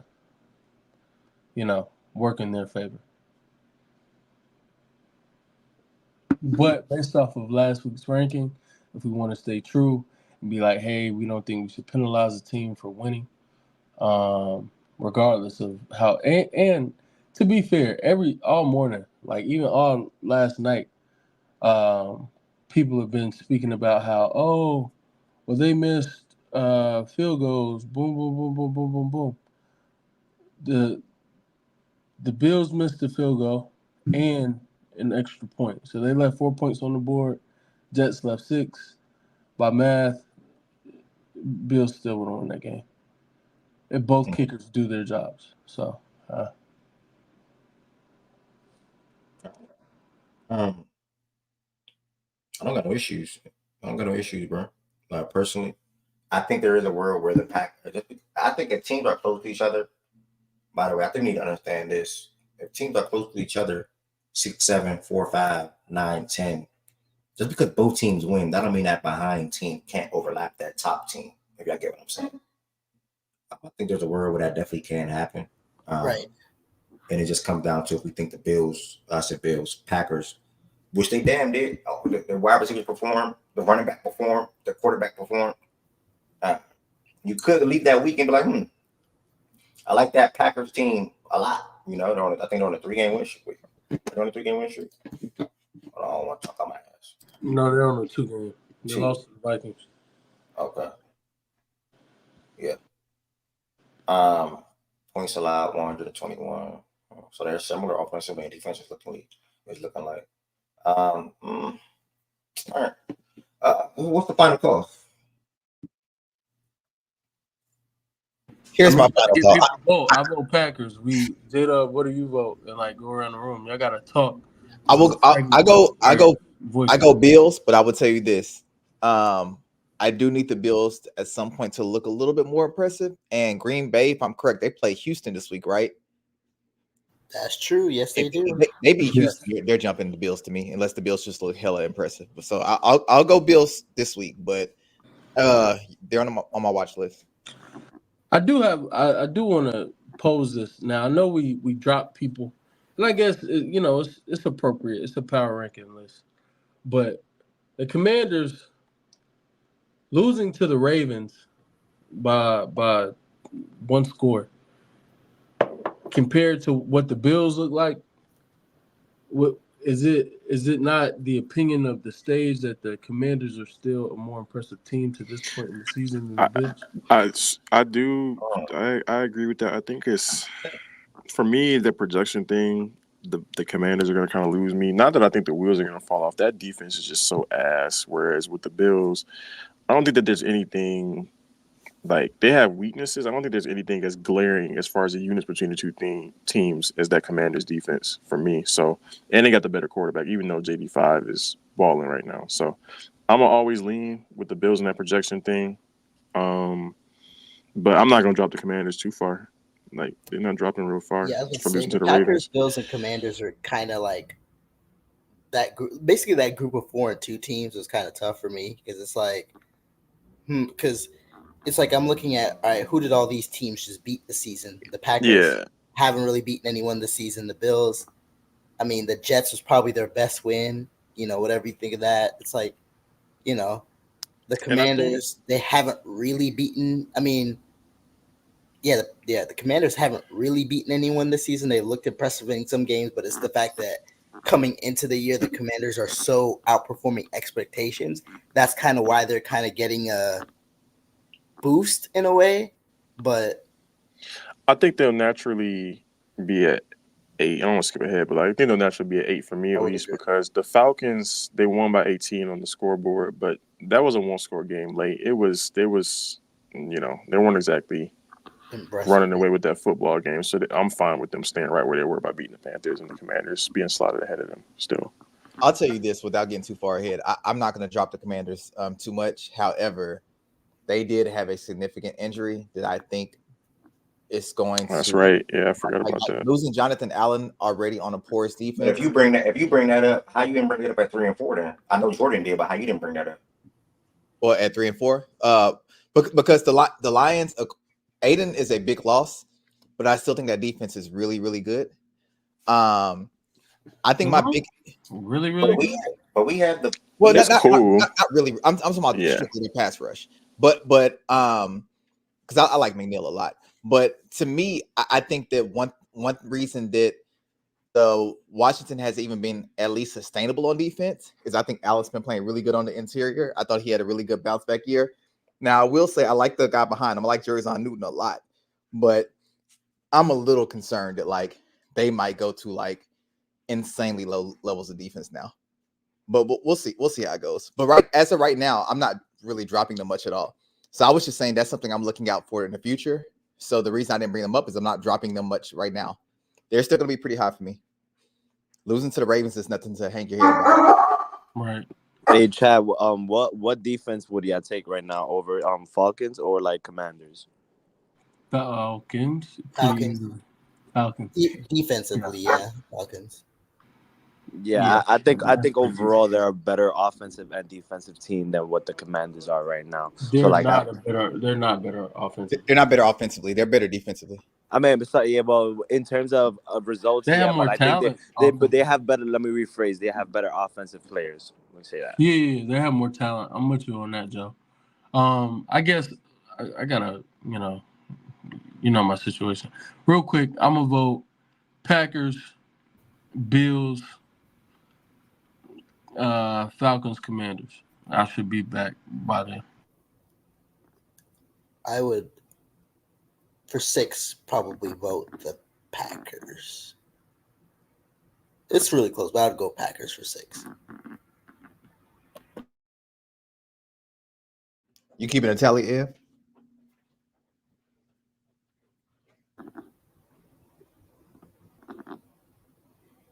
Wait, F, can you hear us? Or can we hear you? We can't hear you. My bad. I was muted. I'm over here thinking about this. I don't know. Same. Yeah. I want to stay Bills, but I like the Packers team and their offense and defense. The Bills is not no slouches either on either side of the ball. Rightfully so with Josh Allen as the guy there. For the sake of confusion, bro, I'm gonna stay Bills at 6. So I'm Bills. I know Jordan Wilson and West is Packers. And then we need J-Dub, Joe, Shaggy, and Woods. I'm still with the Bills. It's close. Okay. It's Bills, but this week could change things for sure. Yeah, we have to see this week. I don't think you could go wrong with either or, to be honest. But like bro said, like I feel like the Bills, we need like an impressive win to be like, oh, that's that. You know what I'm saying? Mm-hmm. So what's your vote though? It's a tie right now. For me, I'll take the Packers slightly. Ooh. Okay. Packers just won that. Well, unless Shaggy, are you here? She probably would say Packers anyway, but Shaggy, don't think he's here. So Packers won that. Obviously, Bills would be 7. Obviously, Commanders would be 8. So we're making progress, I think. And the good thing about it is, as the season goes on, the teams separate themselves. Like You know what it is too, Ev? Also, you got to think about like the way that the Packers are taking away the ball, bro. I don't see the Bills taking the ball away like the Packers are, just like ball hunting on defense. Good point out. Yeah, Packers won that out. By it was 4-3 on the stage. Bills automatic was a pencil because everybody that said Packers was going to say Bills, and then we already agreed how the Commanders are not. They don't get much penalization for losing to that Ravens team, so they stay within the top 10. Me personally, right here at 9, my 9 stayed the same as last week. I'm going Atlanta Falcons. Anybody else? Okay, I think this is another penciling. I think 10 is a pencil in too. I don't want to jump ahead, but everybody with the Falcons right here at 9. Tampa for me, then the Falcons. Okay, I think for me I have 9-10. But why do you got Tampa over Falcons for your? They just look more impressive. I mean, like their wins have been better. I think that the Falcons, even when they win, they're kind of skating by a little bit. The Tampa's deep. I mean, offense looks like real. I know they definitely had that big letdown game, but overall, I've been slightly more impressed. And if they played this week, I don't know. I'm not looking at the schedule. I'll probably take Tampa. I don't know with Atlanta because I think it was still so recent that Atlanta actually beat Tampa. Like, even though, like, you know, however you think they played this season. Yeah, Oh, they played on Thursday. Yeah, they just played 2 weeks Thursday ago. night. Yeah, they put yeah. So like they just beat them. So it's just like to me, still too soon to say the Bucks are going to be over them just because they beat the who the Bucks the Saints. Yeah, they just the Saints. Yeah. So both teams beat the Eagles. Yeah, both teams beat the Saints, but when they played head to head, the Falcons won. So that's why I'm staying with the Falcons at 9 for me, Jada. I'm with you there, bro. Okay, so I think it's a fair argument for sure. Jada, the Bills didn't get penalized. Some people on the stage just feel like, again, I said it a little earlier, but if a team is 6-7 and another team is 10-11 or 2-3, 3-4, however you want to spin it, one spot apart, that does not mean because both teams win on that week, the other team that's behind them cannot overlap them, in my opinion. That's why performance matters. Some people feel like the Packers just look like the better team right now. Also, Brad typed in the chat, you can run on the Bills, but you can't run on the Packers. The Packers are the pass catchers. They have the running back. They have a good quarterback, and they also have a good defense. And Joe pointed out They're also one of the top teams in ticket leagues with Xavier having like 5 or 6 picks on the season so far. So I voted Bills, but I agree. There's no argument for me. I like the Packers spot too. So I just want to see them. I want to see them get one good win. And so far, I mean, granted, you play who's on your schedule, but they beaten what? The Titans. They beat the Cardinals, who look like complete dog ass. They beat the Colts. They beat what? Tennessee. And they beat We're us. talking about the Packers. But I mean, if you look at a lot of these 4-2 teams, I mean, besides Tampa, so like the Packers don't really have any good wins or great wins. Neither do the Bills. Neither really do the Commanders. But I mean, you know, I mean, I think. Ratchet, my bad, Ratchet, that wrong. Barber on the Packers. No, just to touch on that point, like Green Bay, you can't really pass on Green Bay secondary. But like last night, we just witnessed the Bills give up 2 100-yard receivers in the same game and a 100-yard rusher, all in the same game. So, and then the week before that, we saw CJ Stroud throw for 300 on that Bills defense. So that Bills defense is not exactly good at all. Like it's starting to unravel now. And then be on the lookout. Tony Pollard might just rush for 100 of them this week. That's a good call. And bro still suspended too for doing that fuck shit that he did. Talking about Von Miller? Von Miller. Yeah. Well, listen. But yeah, the Bills. Once the Bills get some people back, I mean, actually, once the Bills just need to get healthier, which but now like what we got now, I like what we have now. Like the Falcons, though, were 9, right? Or is that kind of where we went? Who agree with this right here? None of these teams better than the Niners. F a record. I'm just gonna keep playing, bro. It looked good on paper, so when we see it, hey, it just gotta look good on the field. I will say the Niners are coming up soon. I think we're better than the Falcons, and I think we're better than the Bills. I like Jada. She. So what they won, they had the harder matchup. I see it changing, but not this week. But Jada, you cannot ignore all the right points that he's speaking on right now, or anybody else as far as why they would have. Wait, who she saying had the harder opponent? She's saying the Bills did. Bills had the harder opponent. Jets are a hard opponent. Harder. She's saying harder than the Cards. I mean, are her they? Her opinion on that one. I don't think the Cards are good, and they lost Marvin Harrison Jr. at the beginning of the game. Like they don't have that much talent on that team, respectfully, and I think they were pretty much just cooked at that point. I mean, again, to me, I don't even think we should have to spend too much time on this. The Packers play Houston this week. I was gonna say the Jets and the Cardinals. I feel like, well, let's say this: 24 hours ago, the Jets and the Cardinals to me were splitting hair. That's what I'm saying. I feel like that both those teams are equal. It's no hard opponent. Yeah, I think the Jets obviously, No, I'm saying 24 hours ago, I would have said that. Obviously, now, I still would have. I think the Cardinals are one of the most top-heavy talent teams in the league. And honestly, outside of Kyler just like toasting the Rams, that's better than the Cardinals. Motherfucker ain't look that good to me. He ain't look all that good to me. He had an okay week 1. I think he toasted the Rams, and he's been very mediocre since. You don't say. You a funny guy, bro. I ain't gonna lie to you. You are a funny guy. Reminder if anybody want to join the stage, the pin message. And I think it was Rao or J-Dub just said it. Next week coming up, tell us. So he said, what y'all say? The Packers have who play who? I forgot. Houston. Packers play Houston. Okay. Both these teams have to get a quality win, so this is a proving point here. Because Houston hasn't really beat anybody. Packers haven't beat anybody. I mean, the Bills play Tennessee, so I mean, can I be a hypocrite real quick? And if you give Kyler, Ben Johnson, and Jameer Gibbs, and David Montgomery, and Amon-Ra, go ahead, whoever's and all them weapons, I think Kyler. Oh, Milano was out for the year, Fred. He's out till December. Justin Herbert hypothetical. I'm gonna openly be a hypocrite here. Herbert, most of the time, you should not get penalized for losing to another team that's ranked pretty high.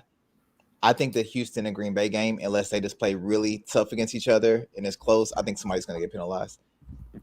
Nah, not much. Both of them much. Yeah, both of them be top 10. How we do it here is like if it's close, okay, cool. Like it might just swap one or like just two, like one spot. But if you go out there and did what the Bills did, where you just get absolutely destroyed by the Ravens, oh, you're Yeah, getting penalized because But you're even not who we thought you are. even when they got destroyed, like they dropped from 1 to 5. So I don't even know. Like, I mean, I think that week a whole bunch of teams lost to it. Yeah, a lot of teams lost that so week. like I'm saying, like the Bills, basically a Bills 2-game losing streak dropped them total from 1 to 7. So it's like, the Bills to me, we've kind of how do I put it? We've been very gracious you're about to with say them, your right? price. Like we kind of Yeah, done. We've looked at their roster. We look at Josh Allen, who he is as a quarterback. Like we've kind of said, hey, the Bills we've generally had them in that 6-7 range, just in general, just because we think they're good at a team, which they probably are. It's just we haven't actually seen them prove it. But to be honest, not a lot of these teams haven't really the Packers haven't beaten anyone. The Commanders haven't beaten anyone. The Falcons, I mean, I don't even know how good that Eagles win looks as the weeks go by, but so Yeah, I was going to speak to that. I think if the Packers lose, I think they'll get penalized. maybe But a I little. don't think it'll be like unjust. Like regardless of how close the game is, I think the Packers, especially if they lose in the same fashion that they've lost. Granted, week 1, you kind of rule it out, but Jordan Love didn't look that good to me. And then against the Vikings, Jordan Love didn't look that good to me. If he faces another good team and doesn't look that good to me, I think we could be seeing a trend. So I think that could and, negatively affect them.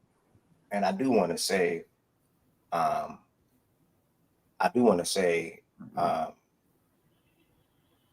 yeah, I was wrong. I want to clean something up that I said. I think whoever win between the Texans and the Packers, the loser is probably not going to jump out of the top 10. I think the Texans won't, but I think if the Packers lose, they can, because I think the Falcons and Bucks, especially the Falcons got the Seattle. I think some people respected Seattle throughout this season as far as ranking purposes. They didn't get ranked last week, but if the Falcons continue winning, and they move to 5-2 on the season, and then the Bucks for somehow, some way beat the Ravens, I think both of those teams are penciled in to be both 5-2, and then also can be over the Packers, who will be 4-3, depending on the performance, though, obviously, depending on how that game went, with the close, et cetera, et cetera, et cetera. So I do think the Packers probably go to 11-12 if they lose, but it depends on what the Bucks and the Falcons do this upcoming weekend. Hold on, I won't lie. We got to look at the Bucks real quick. Well, somebody pull. Well, you can't do that. You're on the whiteboard. I'll pull up their season schedule and look at they beat the Lions, they beat the Eagles, they beaten the They even beat the Commanders. I mean, I ain't gonna hold you, the Bucks. They've had some, but again, remember, I can't put the Bucks over the Falcons though. Weeks ago, huh? I can't put the Bucks over the Falcons though. This isn't a Falcons thing. This is more so a Packers thing.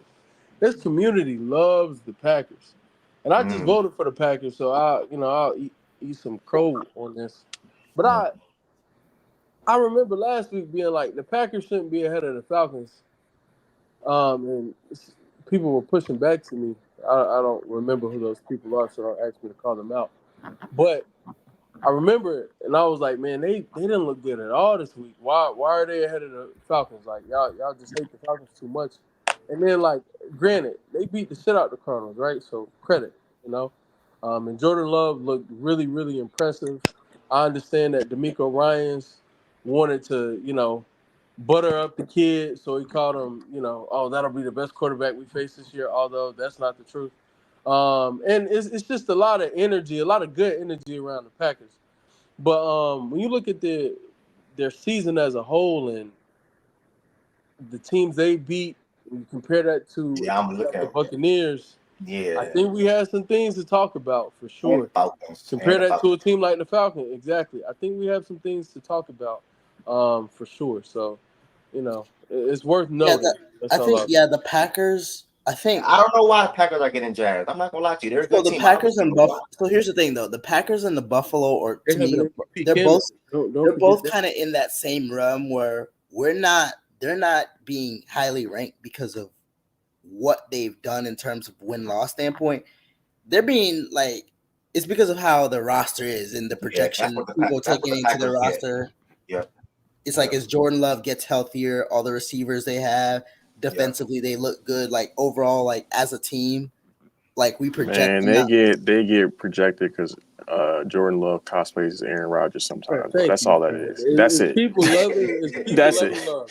When you and every But that time, means and I'm not saying what you're saying is crazy, Jordan. Jordan But Wilson. Buffalo I'm not gets Yeah, saying me really, either. Yeah, me either. but like crazy, but when you look at that team, again, it's a bunch of Jordan Love. There's so much hype around him, so every time they are successful, people want to boost them to like, yeah, I told you the Packers are this, the Packers are that, and they do have really good weapons. They have an amazing coach. They have a really good quarterback, but I don't think he's as good as people have made him out to be. But he's still really good. But I But here's still my say problem, like though, a right? team like the Bucks, I don't think they have a better argument for being higher on the list than the Bucks. Criteria aside, but here's my I think problem, the Bucks Wester, have been right? more impressive and they have better wins. Hold on, Bus. But you make that argument now, right? The Bucks had those same exact wins last week, and people were fighting to like basically pushing back when I had to say, hey, I don't think Denver, for instance, is to me deserves to be ranked higher than the Bucks, even though they beat them, because like the Bucks had those same wins, beat Detroit, beat Philly, like beat who like so to me it's like 1 week Might have it's just like been all sleep, right. bro. I thought last week were the Bucks not coming off No, a loss we last week? They won last week. well they were coming off a They loss, lost but I'm to saying they still had those impressive wins. I'm Right? not Like they disputing still had that, but that's kind of how that goes. Like the Falcons had just beat the Bucks, and that's just a part of it. okay. When So you're then they coming beat off the Saints, and now we're gonna look. But here's my thing though. So they beat the Saints, and now we're gonna go back and look at their impressive wins from a few weeks ago. I mean, we're looking at When the last week we season. didn't. I'm speaking to their season compared to the Packers, and even if you want to compare opponents, I'm regardless of what you think about the Saints, I'm going to say that that's a stiffer opponent than the Cardinals right now, especially losing Marv Sure. 2 possessions into the game. So again, when I take everything into consideration, and I look at the two teams, I think the Bucks have just been like they have a more impressive resume to this point I agree into with the that. season. And that's where I'll leave it. Yeah, I agree. No Their resume is more disrespect. impressive. I mean, Yeah. Devontae Adams and Aaron Rodgers. It's- But go ahead. but mind you, I do think, by the way, 9 and 10, I do think the Falcons and the Bucks are the next two teams. Like, and I think the Falcons, I guess, to me, their head-to-head was so recent, Man, as I in hate like them so much. literally just last week. You saw like he going to crash in the interview. Like, I what the hate fuck? Like, them, bro. And this is Hold on, what crazy. happened? I used What to. happened? It's so just man, crash. and I You used know, to be A-Rod Aaron. be going on. Go ahead, Jordan. No, I used to be an A-Rod truther, bro. I used to be like, oh, he better than Brady. Man, I hate that dude. Nah, he a fucking clown, bro. Yeah, man. Aaron going Pat Wait, what do you say? Wait, what do you say? And Adam just crashed Aaron's segment on Pat's show, basically behind him. I'm so happy. I'm so happy. Oh my god.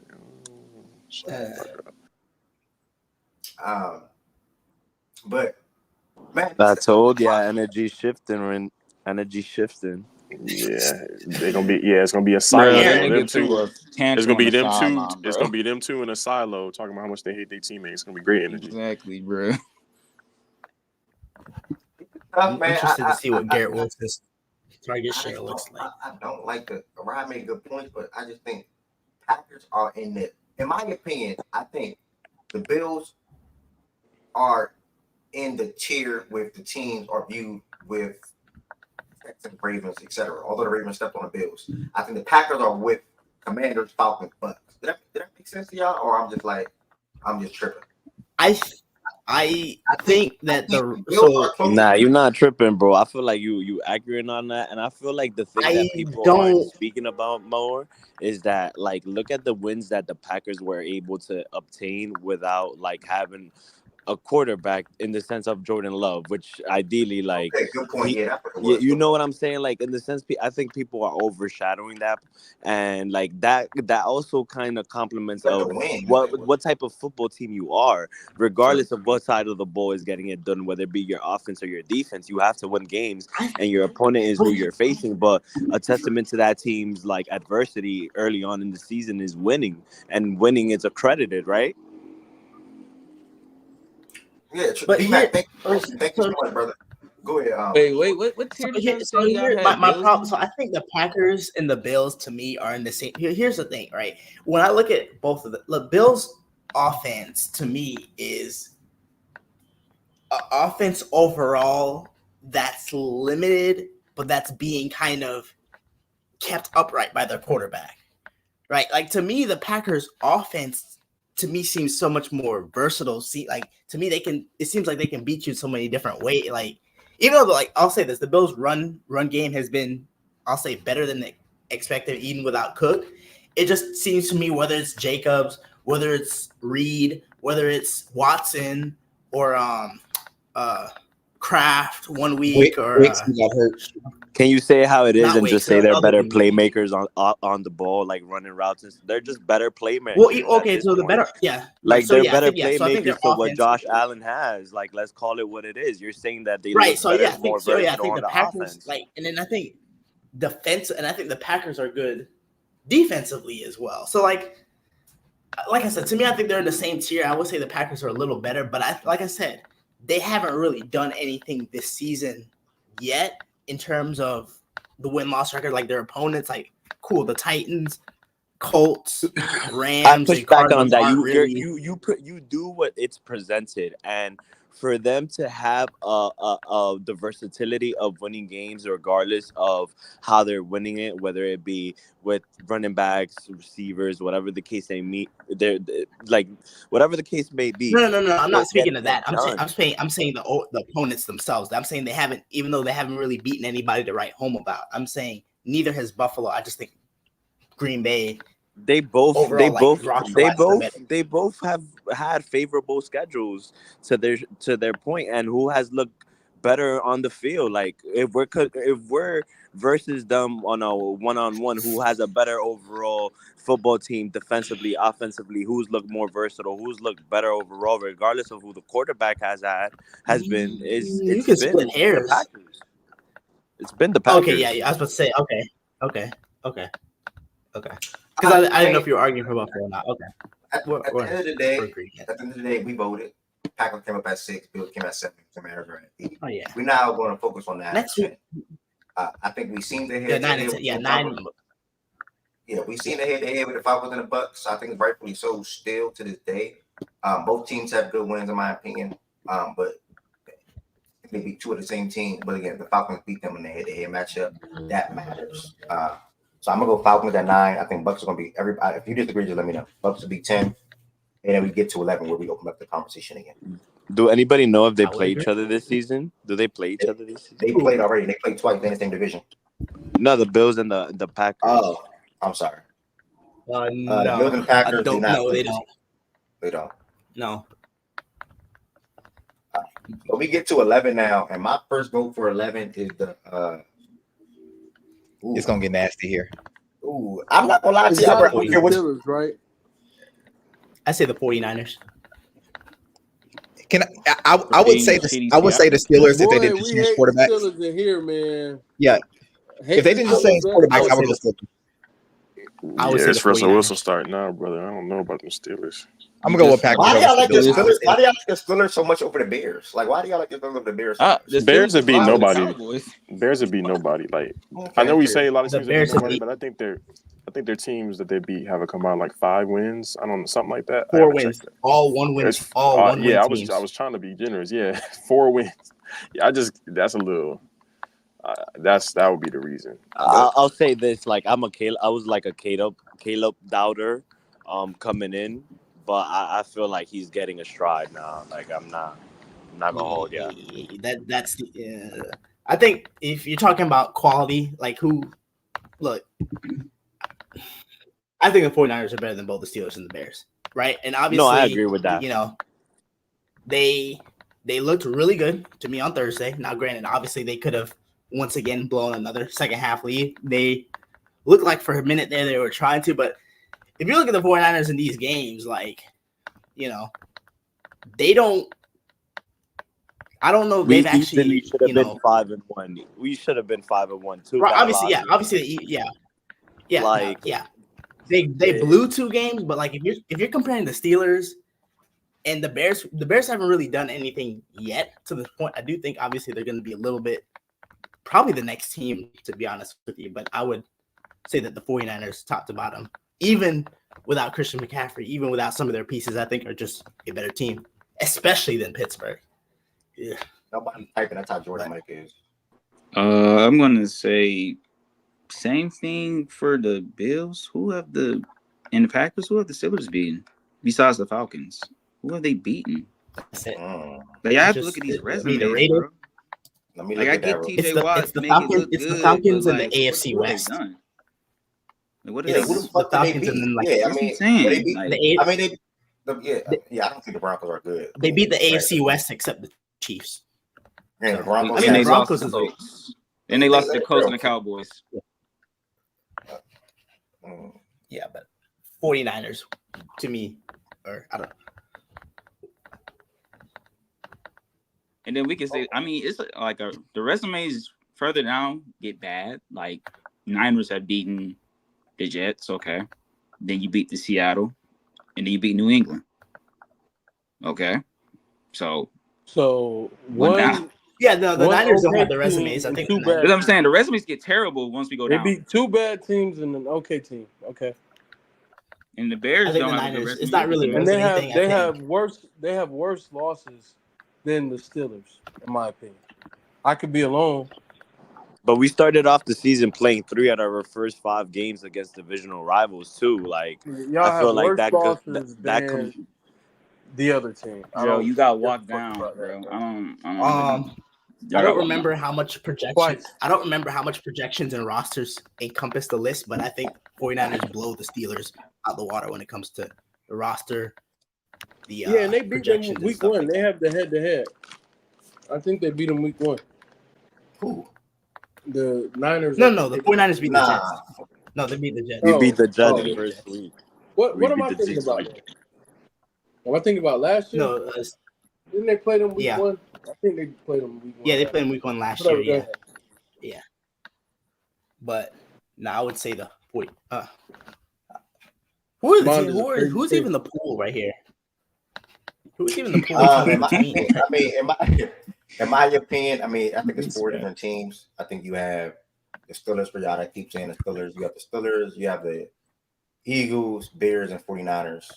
I think those are the 4 teams in this little. The Eagles not up here yet. Nope. Nah, but I wouldn't care to even. Honestly, I wouldn't care to move. But I think It was in a Telling y'all, bro, dogfight with these one of the records are worst bad. teams in the league. Like, come on, bro. The Panthers and the fucking Browns are bottom feeders of the league, and they get a fucking 4-point win. Like, that team is pathetic, bro. The Eagles so look like that's they have a lot of issues. Process ensured that I would not have the Eagles ranked high. So yeah, I'm probably going 49ers here. I would probably say Steelers, but this quarterback shit, I don't really know. I think it was impressive that San Francisco lost Jordan Mason, and I'm not gonna lie, I thought it was impressive that 49ers lost Mason, and then his backup basically had 100 yards. You said that's impressive. Like, Guerrero time. So what if I Bro, told it's- you it's that Seattle defense is fucking ass? Like, that Seattle defense is terrible in the run. It's so god awful. like to me, the 49ers have kind of so I mean, sure, like the Seattle defense definitely isn't something to write home about, but it's like especially when it comes to the run, like you just losing people, and it's like you keep plugging in guys and keep getting production out of the run game. I mean, to me, that's But we knew that, right? That's a lot about the team. It's the Shanahan thing. So like that doesn't necessarily move me per se, but like I think they've done pretty decent considering all the injuries that they've had, and they're getting decently healthier. And I think McCaffrey's going to be back soon. I think. I think that's a pretty good team. I think they're not playing the way they should, which is why they're so low right now. I think that's a pretty good team. I have more confidence in that Yeah. team than like the Steelers and the Eagles at this point. I would agree. Disagree. I have more confidence in them than the Bears as well. You have more confidence in the Bears? No, He said in them. Oh, okay, yeah. Yeah. Yeah. So, It's not. I mean, It's not. that's fair. That's fair. It's I fair. just, I mean, who we? What a week can do.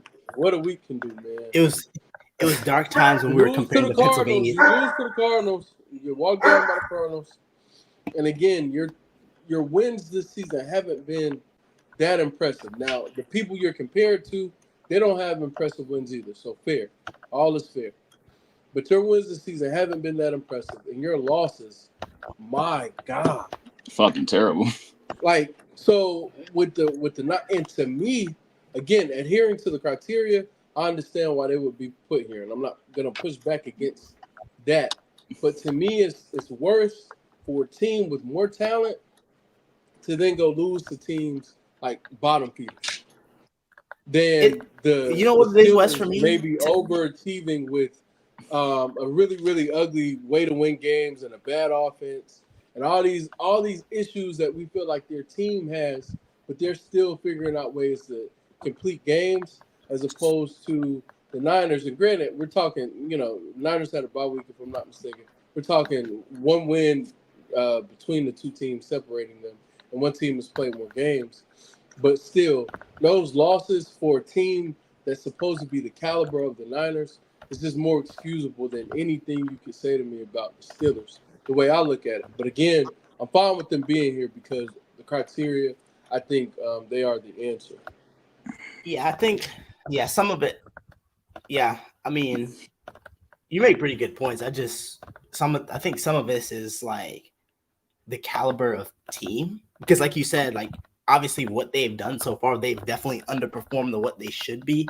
But I think even when you look at the games they've lost, it's like, it's like you're dominating these games and then you're falling apart, which obviously they shouldn't be falling apart. But I'm looking at the Steelers. To me, it is very alarming to me that you're 4-2. You're coming off the win that you had against the Raiders and you're making a quarterback change. That to me tells me that to me says a lot about how they feel about what their team is right now. The fact that they're doing that at this point in time. I think it says, hey, we're in a good spot, but we feel we could get better. And this is a guy who literally, an old mantra, you can't lose your job due to injury. And the Steelers a lot of it could be that. Look, we're in a good spot. Justin, you did what you were asked to do, but Russ was supposed to be the starter. We still feel like we could get better offensively. We feel like we're leaving a lot of meat on the bone. And granted, we as fans may look at them and be like, you're tripping. Russ isn't going to be better than Justin. If you feel like he's the solution, you have bigger problems. That's fine. But I think for the Steelers to be how they're assessing it, hey, we're 4-2. Our backup won 4 games out of the 6 he played. Our starter is coming back. Offensively, we've sputtered at times. We expect Russ to be able to spray the ball around more. Whether that's true or not, I think that's just how they're looking at the situation. And they feel like, hey, we could get even better. And we're sitting in a really good spot right now, as opposed to, damn, we're 4-2, but as fools go, I'm not sure that that's how they're looking at it, even though we may be feeling that way. Right, I got you. I'll say this about the Niners. Like, you have to look at the cards we were dealt with. I mean, we obviously the Christian McCaffrey, then our rookie getting shot, then afterwards having collapses. Debo missed the game. Trent Williams got hurt as well. Then we also had a game where Kittle got hurt. Then our kicker fucking got hurt. Then our backup kicker just got hurt. Like, we're literally been injury prone, and it's hard that guys are maintainable and sustainable after coming off a long run last season. You lost the game to the Rams, who were the most injured team in the league, I think, at the time that they played you. They had more injuries on their team, that mattered. I I could be wrong about the most injured. He But that just said game, all you that literally right. lost to. Like nobody wants to hear that shit. You lost to a team that No, you I couldn't was just lose to. talking about in He the You were said sense all of that and like they as lost to a the 3. Cards, bro. Come The on, reason why I dog. was just saying that was in the terms of the 3-3 standing and how the outlook when you are looking at the survey and the remaining teams, how because somebody's like arguing like, oh, these guys are ranking them for the 11th and you just guys beat the 15th best team. Like when you look at the value of what's left and then the production and you look at the cards that we were dealt with, because injuries also have a part in the criteria how we make this list. Like there's not I don't think anybody would be in doubt of saying, okay, if this team is at full strength, they're definitely better than even 11th. But at the point, based on what we've seen, the record and what it is at the moment, it's not too crazy to say. Joe, So were y'all full strength versus the so Cards? here's wait. So here's to me the truth of the matter. Like at the end of the day, from a resume standpoint, right? The 49ers haven't really done anything that merits them. Like from a all right, cool. Let's just look on paper, like without just, hey, this is who you beat, this is who you didn't beat. To me, like, and the same really goes with the Steelers, really all these teams. But to me, when it's close and splitting hairs, I just go with the team that's better. And I don't think, well, I don't know, maybe people might believe this or not, but I just don't think people believe that the Steelers are a better team than the 49ers. Now, they do, more power. If you believe that, I mean, more power to you. But, you It's know, power rankings, like, bro. I'm Power not even rankings don't debating that always Steelers just and rank Niners shit. I got the Bears here, honestly, bro. Like because even if you want to go to the whole, the Steelers were off the list and they didn't beat a team that was on it. And like if you really want to go to the whole, oh well, the Steelers beat the Seahawks who were ranked, or not the Steelers, the 49ers beat the Seahawks who were ranked and they beat them, you know, thoroughly. Not even gonna lie. And Like, honestly, you know, nobody's even so talking about the Chargers too. I think the Chargers are like a better team right there You're than losing me. like You're losing me. not here. than the anything. Seattle. They're not a better You team have than a Seattle. Yeah, I quarterback don't think that the people Chargers are a believe better in. team than Seattle They'll right say now. Wait, Joe. anything, I'm saying They'll not say here. anything. Yeah, I don't think the I Chargers are a don't, better bro. team than I don't think Seattle. the Like Chargers Joe, are as like the bad resume as people continues, come bro. on. These teams' resumes are fucking terrible. Like you go That's what I'm look saying. at So them. that's Just go what I'm look saying. yourself. It doesn't. Nothing Wait. screams. So if you Damn, they Okay, good. every team has a formula of winning, and I feel like you're like you guys are not taking that into Nigga, context. good. Are you dead ass? We beat the shit out of the Jets when they were ranked 7 week 1. Nigga, it was week 1 of the season. They were Bro, ranked 7 based off of a give me projection. the Bears here, Nigga, bro. come on, bro.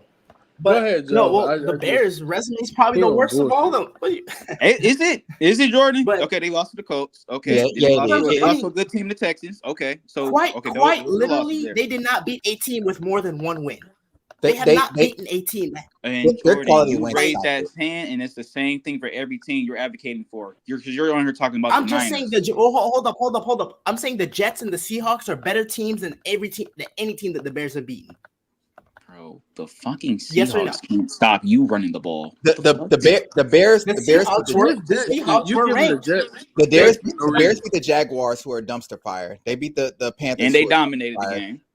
They beat the Rams, who had damn near everybody hurt except for like 2 guys, right? Okay. And then they beat the Titans early with Caleb pretty much doing Okay, nothing. now J-Dub, now go look at the other resumes you're trying to advocate for.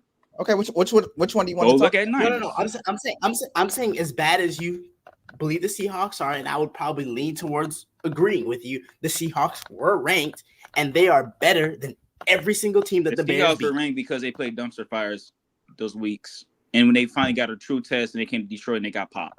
The Jets Then and they went Seahawks. in then The they Jets and played the Seahawks are better Giants. than They got anybody popped. who they played. The common opponent, the Bears in the but Niners again, have, the Bears won. They beat, and the Niners yeah, lost. but the I don't care problem about the with that, division West, is shit, bro. no. Again, I'm not telling you the division. I'm saying that the Niners team that's going to take the field going forward is not the same Niners team that lost to the Rams. It's not the Jets and same the team that Seahawks. took the field The versus the Jets and the Cardinals. Seahawks are bro, better can than y'all anybody who stop the Bears beat. gassing the Niners team? That's That how like y'all need to they stop, bro. weren't- They just lost to the No, Cards. West. Bro, West. bro, I'm you don't have West. to say I'm my saying name 1,000 times. I understand what you're saying, Jordan. I'm not hard of hearing. I'm not hard of comprehending. I get it. Yes, they will have a better team that they put on the field moving forward. Again, that is not an excuse for losing to the Rams when you had a better team on the field against the Rams than the Rams put out. They had a better team. The Rams were injured. They had more top end talent out of their lineup, and they lost that fucking game in which they had full command of, and then just completely lost it in the second half. And they shouldn't have lost that team. Lost that All right, game. hold on, Like, hold on, they didn't hold on. play well Wes, you can say Hold on, fuck let me that speak on Rams that. game. We have to look at the Cards game. Let me We can't hold say on. Let me whole speak team on the that game Cards real game. quick. Well, and that's another good point, right? That was just last week, if I'm not mistaken. Yeah, that was recently with Debo and Kittle out there on the No, field. they did. They lost to the Rams without Debo, without Kittle, without McCaffrey. They had like 2 defenders out. Like respectfully, and it's a division game. I think that's different. I think the Seahawks and the Jets are better than anybody who the Bears beat. And if the 49ers and the Bears play today, would you dead ass pick the Bears? I'm taking the Bears. All right. That's second, bro. Have you not I'm seen that not doing secondary? that. Y'all gotta look at the game, bro. That That secondary, secondary. that secondary is cool, but like the Bears, And then there's Man, that's context they gotta to show. it. that shit cute on paper, but There's also on the Man, context them field, to niggas I it. still don't lost to know. the Colts. Man, hold up. Them dudes still lost to the Colts. I ain't doing They all lost that. to a 500 ball club by 5 points, and then they lost to a 5-1 ball club by 6 points. Exactly. The good resume. That's a good resume to look for working. But I'm just I'm saying, not. y'all I'm tell not me in the Bears. favor. I think all these teams they can fall where they fall. I'm just saying I think the Niners, when they truly deserve to be ahead of these teams, I think we have this issue where, or I won't say an issue because it's a part of the criteria projection. So it's fine to project and put a team ahead. But again, as it stands currently, they don't deserve any spot ahead of some of the teams that we're about to put them ahead. Like, to me specifically, the Steelers. I don't think they deserve to be ahead of the Steelers. I don't care about what it'll be in week 10 because we're not in week 10. And I don't feel like power rankings were truly meant to be, let's rank it based off of what we think what it'll look like in week 10 or week 12 or week 13. Like, that's not what it is. I feel like that. No. That's not what I'm saying. I'm saying no. I'm saying that if they took the field tomorrow, the 49ers would beat the Steelers handily. Like I'm not even talking about week 10, week 12, week 8. I'm saying today, if the 49ers and the Steelers took the field next week, or the 49ers took the field against any of the teams that we're arguing them against, I think they would beat them. Now the Bears to me are probably the one. The Bears are probably the one with the best argument. I think Pittsburgh deserves probably to be above the 49ers. But so for me, just a gut thing, I just kinda feel like I would pick the 49ers. After beating the Raiders? Because if that was the case, why didn't we rank them last week? Bro, their season as a whole, that is why. And again, there are teams we penalize. Like, but don't we? But isn't week. part of the? But isn't Jordan? You have to understand what I'm saying. You have to listen to what I'm saying. You didn't. I didn't finish. So I'm in here every week. I know how we as a collective rank teams that we don't believe in after they lose compared to teams that we do believe in after they lose. It is very clear. It's a very clear bias. And when the Steelers lose, it's everyone, I told you so. The Steelers suck. They're not a good team. So then we overreact to them losing game, which everybody in the NFL is primed to do. They're like, nobody goes undefeated for an entire season. Everybody is going to lose some games. Eventually, it happens. So we get to a point where now through 6 weeks, and you frame everything as a whole. For their season as a whole, I think the Steelers have had a more impressive season than the Niners as a whole. To this point, through week 6, I understand moving forward, and this is why I said I'm cool with them being there. But when you ask why do the Steelers deserve X, Y, and Z after beating the Raiders, it's not just beating the Raiders. It's their season as a whole. It's not just this 1 week. They've had a more impressive season. Wes, here's my only argument. And I think what you're saying is actually right. And I think that even though I probably am going to put the 49ers above Pittsburgh deserves to be ahead of them. For me, it's this. Anybody who changes their starting quarterback, right? And I'll do starting in quotations with Fields. I'm probably going to lose a little bit of confidence in them, right? So my big issue with Pittsburgh is their defense has looked great. Their offense has not. And they finally had a good offensive game, and now they're switching quarterbacks. And I don't really know what to expect out of Russ. And I'm sorry, the quarterback uncertainty is the only thing that makes me drop them one under San Fran. But I think it's very close. I don't think there's any sort of tier difference here. I hear that. I receive it. I think to me the next two, because I get the Steelers point. To me, is the 49ers and the Bears kind of are the next. But see, because here's the thing, right? The Steelers. I'm not even a person that all season I was saying the Steelers were bad, because after they were 3-0, I was like advocating for them. But to me, again, it's just offensively, I don't think they've improved, and defensively, they're not, to me, playing at the level that they were to begin with. It's like, all right, the Colts, their defense kind of looks spotty. Against the Cowboys, their defense wasn't bad, but you had a 4-point lead after the offense gave you the lead, and your best unit gives up a game-winning touchdown to a depleted offense. To a severely depleted offense, and you lose the game because your best unit gave up a TD at the end. And then it's like, all right, the Raiders, they looked good. Justin Fields maybe looked arguably the best he's looked all year. And then they decided to change the quarterback. So, I mean, the Steelers, I mean, I'm not, don't have them on the list, because I think I would put them maybe a little bit further down, maybe like 13, 14, whatever. But to me, the Steelers just don't look. I do want to defend their defense. Like a top 11 team. I think the difference with their defense was that I wanted to defend their defense. I think the issue with their defense is they lost Highsmith, and then Herbig, who was actually filling in really good, he went out too. Both of those guys should be back soon. So I think the defense will kind of take a step back up. And honestly, I think as far as the rush thing, even though I don't think Phil should lose his job, I think it's politics. And I also think that they're looking at the big picture, right? Like, do we feel like the offense really kind of being sustained from Fields running some touchdowns in here and there is sustainable?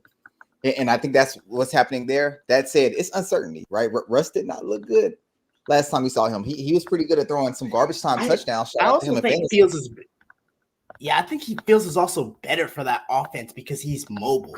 And because that offensive line is not good, because that offensive line is like bad, to me, Russ being under there probably makes it worse, even if he is traditionally a better thrower. That's my concern with the switch. Is Russ going to stay healthy behind the O-line? That's my concern with the switch. Like, although I get it theoretically, Fields is escaping some of those blitzes in the pass rush. I don't think Russ can. And we saw it in the preseason. Like, in the preseason, like, Russ looked like shit behind that O-line. And maybe it's like, hey, keeping my word. Tomlin's one of the few coaches that can make this sort of switch, not lose the locker room. One of the few coaches. Right. But I think that the whole Russ thing, I don't think I get the logic behind making the switch, right? I get the logic behind making the switch because they need to see a change. Like, if Fields was balling, they're not making this switch. Like, you don't lose your starting job, the injury, bro. If Fields is balling, he's starting. Like, he's the starter. He's not playing well enough, or they don't feel like he's playing well enough, which is why they're making the switch. We gotta get a vote. But I don't think we even voted for teams we need to put right here or not. Let's vote. Yeah, I got the Niners. I also have the Niners. Anybody else got the Niners? Because I got Bills. I got Bears here. Yeah, I got the Niners. I got Steelers. There's 3 Niners, 1 Bears, 1 Steelers. Any more takers? If not, F can put the Niners. Oh, I didn't even know I was muted. I got Chicago. That's 2 Bears. More people on stage. Any votes? All right, what's it between? Whoever you got. I mean, whatever you want here. But that's what I mean. Who's not slotted? 3 Niners. It's 1 Steelers. It's 2 Bears. Give me the Steelers. All right, B. All right, 49ers won regardless. 49ers at 11. Jordan and West is on Pittsburgh. J-Dub and Jordan Wilson, who y'all got at 12? I got Pittsburgh. I got the Bears. Who else? 3 Bears, 3 Pittsburgh. Joe, who you got at 12? Yeah, Pittsburgh. Jordan, so that means they win 12. Oh, right. Who you got at? Oh, right, Bears. Well, he already voted Bears. Anybody that can say Pittsburgh, are y'all moving the Bears or somebody else? I'm comfortable with the Bears here. All right. Yeah, I like the Bears. Then that means the Eagles will be 14. And then we're moving for at 15 now. 15. It's got to be Eagles. Eagles got 14. 14. I put it at 14. Oh, all right. Yeah. Okay. Yeah, they got ranked. Just making 15. I still got Seattle, man. It's either at 15, you either going Seattle or you going Dallas. Let's out of Seattle and the Chargers. No, not Dallas. Not Dallas. Potentially, you could go Chargers. You could go. No, Why don't you go D-Mac Chargers? specifically? Oh, wait a second. D-Mac specifically paid to keep the Seahawks off this list. Let's respect that. Dallas not touching this week. Seattle's out the picture, bro. They're on a 3-game losing streak. I think this last spot to me is between the Broncos and the Chargers. Chargers, if that's your between, because the Chargers got the head-to-head. It'd probably be the Chargers. Yeah, it's the Chargers. 3-2. Yeah, no love for the Colts. They look like a much. Nah, they just. They look like a better offense. Nah, Anthony Richardson coming back. So now, yeah, they're not gonna. I got to be consistent with the whole Steelers thing with the quarterback change. And I really need to see if Richardson's good. Not only do I need to see if he's good, a part of his appeal is the running, and I don't think he's really going to run much. And until the passing progresses, I can't be high on that team. Yeah, and to that point, J-Dub, being fair, he doesn't run a whole lot. AR, he's an interesting. He gets hurt when he does take hits, and he's the one who's not supposed to because he's 6'4", 250. But he gets hurt when he does take hits. He doesn't run a whole lot, and I mean when we talk about like passers just being behind the 8 ball by a lot, AR is behind the 8 ball by a lot, man. It's tough. They get JT back though. JT, almost like you're not good at the sport. It's certain quarterbacks. If they don't run, I don't like them. Like respectfully, like Kyler Murray. If Kyler Murray's not running, I don't like him. And if Richardson's not going to run, I'm cool. No, I'm with you on that. He has to utilize his legs to be a threat. For him to pan out, because it's just he's not a pocket quarterback. We see a lot of running quarterbacks now, or dual threat. Shout Miss Gina, I haven't spoken to her in a minute. Who have the ability to still stand in the pocket and deliver throws. Like people tried to play with Lamar, like he wasn't capable of doing that, and all he's done to show he's capable of doing that. He had great film last week. I watched all 22 of him. Bro, oh my God, man! Bro, that's why I tweet, bro. I think you retweeted the tweet. I like the tweet, bro. He can throw the shit out of a football, bro. He is a phenomenal thrower, bro. He's an alien, man. He is ridiculous. But back to the AR point, just for J-Dub. I agree, J-Dub. No, go ahead. What's the 23 in the chat saying Bears passing the Eagles after being one of the worst teams in the league? Well, you said Bears passing the Eagles after being one of the worst teams in the league, and then I raised some who have the Eagles beat. The Eagles look worse against a team that arguably is the worst. Actually the Browns are better than the Jags because the Browns beat the Jags.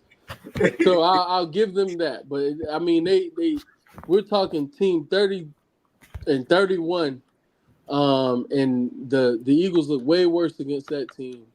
To me, and way worse may be a stretch. And, has he not seen that Eagles defense? Like, that's what I'm saying. Like what? I'll say two sides to the ball. They didn't give up a touchdown. They only gave up 3 field goals. Now I will respect the one touchdown that was scored by special teams. The Bears would it be like, I think the Bengals have a legitimate argument as well too, even though their record doesn't. I know we can cut his mic, man. Eb, I know like, hit me out. Joe, not yet. It's nothing to hear out, bro. Well, hold up, Joe. Not yet. Save that one. Yeah, save that one. Getting y'all riled up. Not the week for that one, Joe. Slow down. Save it. Yeah, definitely not the week for that one, bro. I mean, I don't see how you can even think the Bengals are even coming up here. Joe, I low-key agree with your Bengals take, but it's not the week for it. What do you mean I'm biased? I got nothing against the. I mean, like, bro, the Eagles is really went into a dogfight with Cleveland, bro. I don't think people realize like that's and the Bengals were in a close game with the Giants, bro. What are you talking about? until Jake Brown With broke no away after neighbors one. and no Are Singletary. you serious? Although Tracy may be better than Singletary. No, maybe. I think he is better than Singletary. But their starting running back and best receiver, best weapon, best player, arguably. Well, no, Dexter Lawrence is on that team. Let me be respectful. But their best weapon for sure didn't play, and it was definitely a dogfight. It's a Like, dogfight. My problem with the Bengals is they be like you're playing down to the competition. Like yesterday was an example of one of those teams playing down to the competition. That's what I feel like.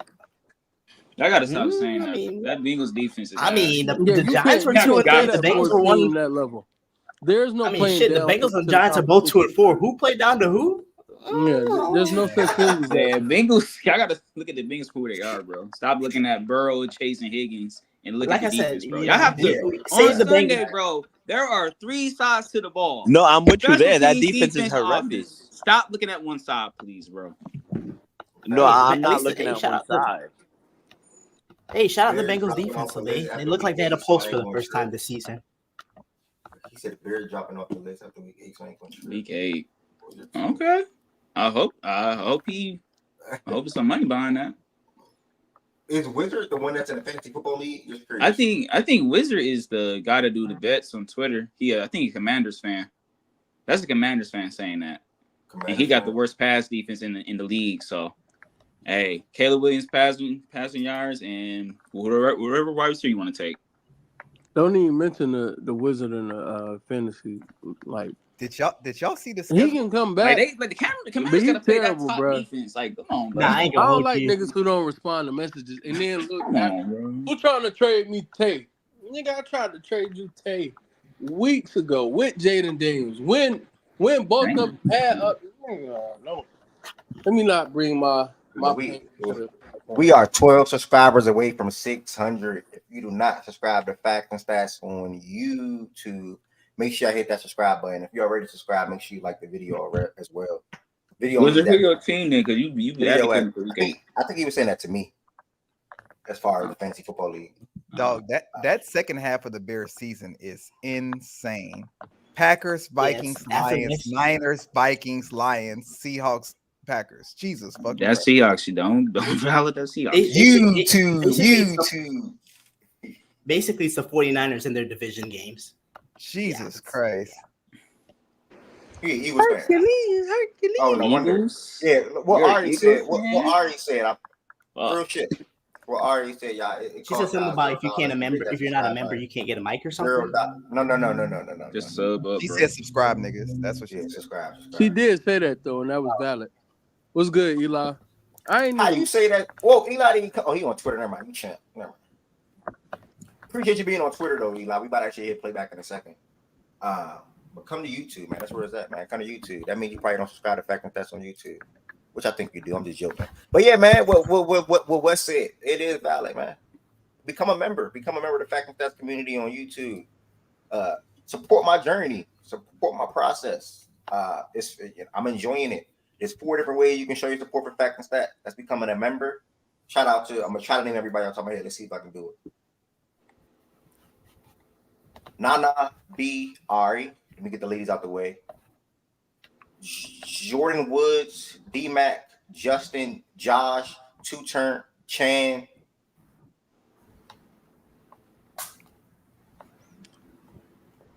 Rye.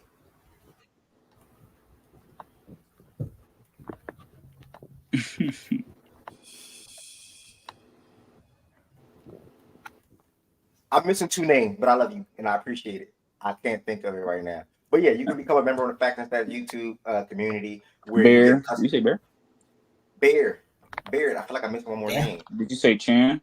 Damn. I said Chan. Ain't say me at all. That's crazy. You're not a member.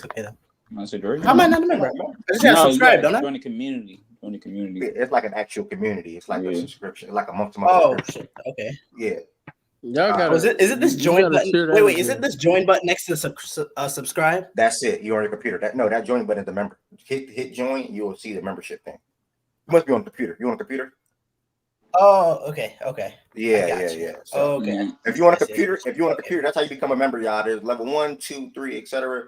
is the customized perks is a work in progress. So you'll see like custom emojis, and then also the members will have like access to like earlier recordings or subscribe only live, subscribe only shorts, whatever the case may be. But I will continue to work on that behind the scenes, and that's some of the benefits or the perks of becoming a member. Again, level 1, 2, or 3. Also, you can show your support by sending super chats, super stickers, and super thanks, or even just subscribing. You know, it all helps out at the end of the day. And I greatly appreciate everybody that's in here, man. I think we went with fact that the award show is on the way. B is back, y'all. She let us down last year. Y'all probably like, whoa, what? She let us down, bro. I tried to plan at the end, but it was too much for me to do. I think Nana was trying to assist me or whatever the case may be. It was just I'm like, nah. B is back. B is in charge of that. All support is good support. That's facts. Gentlemen, I just got offered Devontae Smith for Devontae Adams. Do I pull the trigger? Devontae Smith for Devontae Adams. Wait, which one are you getting? If you trust the connection between him and Rodgers, he getting Adams. I'll tell you what. I'll take Adams. Tay, I would do it because Tay's gonna get more targets. Yeah, I'll do that trade. You saw Gary Wilson get 20 in the offense. I feel like Lazard can pull in 10 targets, so you know Tay is gonna get peppered with targets. No, you don't do that other trade. Why would you trade Schultz, A-Chain, and Darnold for Burrow and Madison? Who is Joe Burrow? Like what? Why would you? I'm mad you even type that. Why would you do that? I think he's looking at Burrow.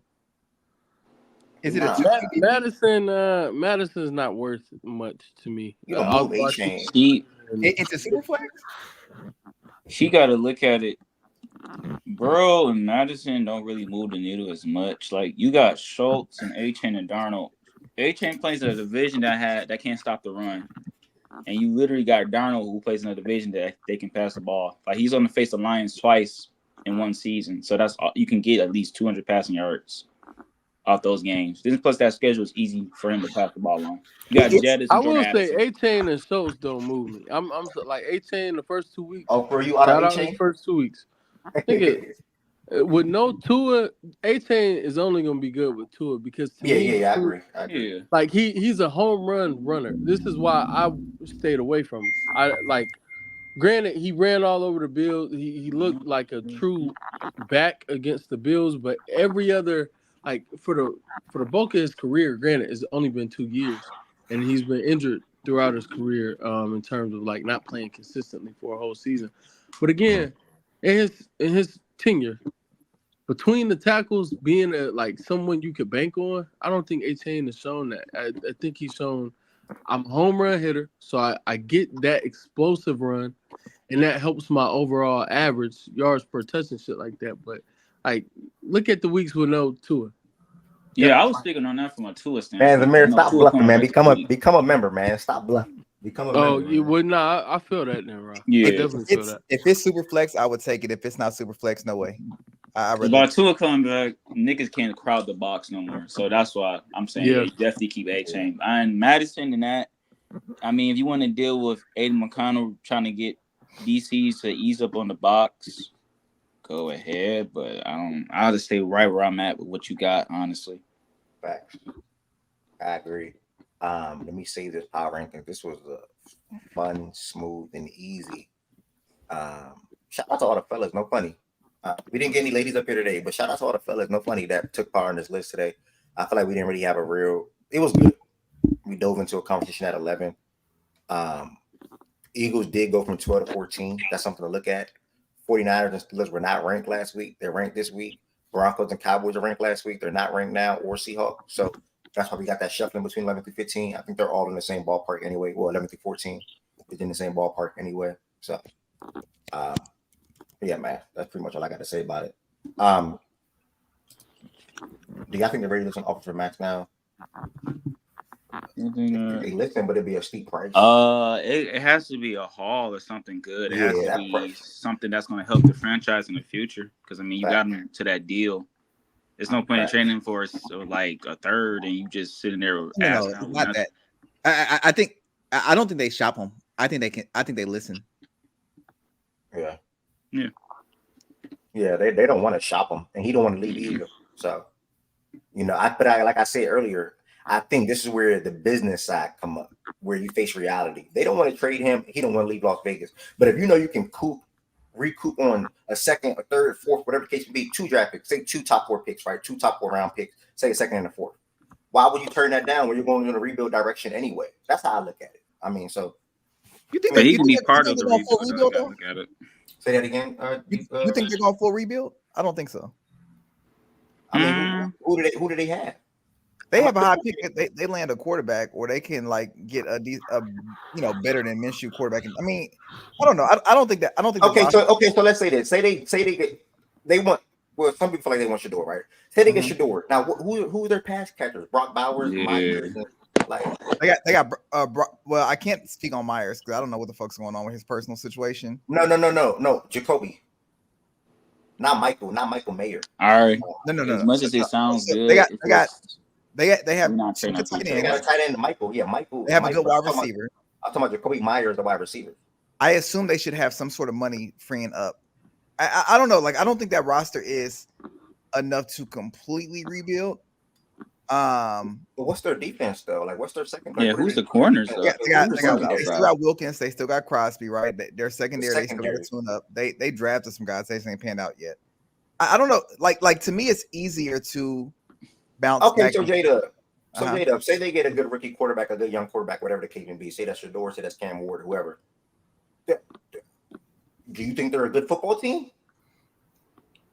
Can they compete versus the Chiefs? Yeah, that's who they in. So let me say this: this isn't the NBA, right? The NBA, like, if you're not good, you pretty much need to tank it and scrap.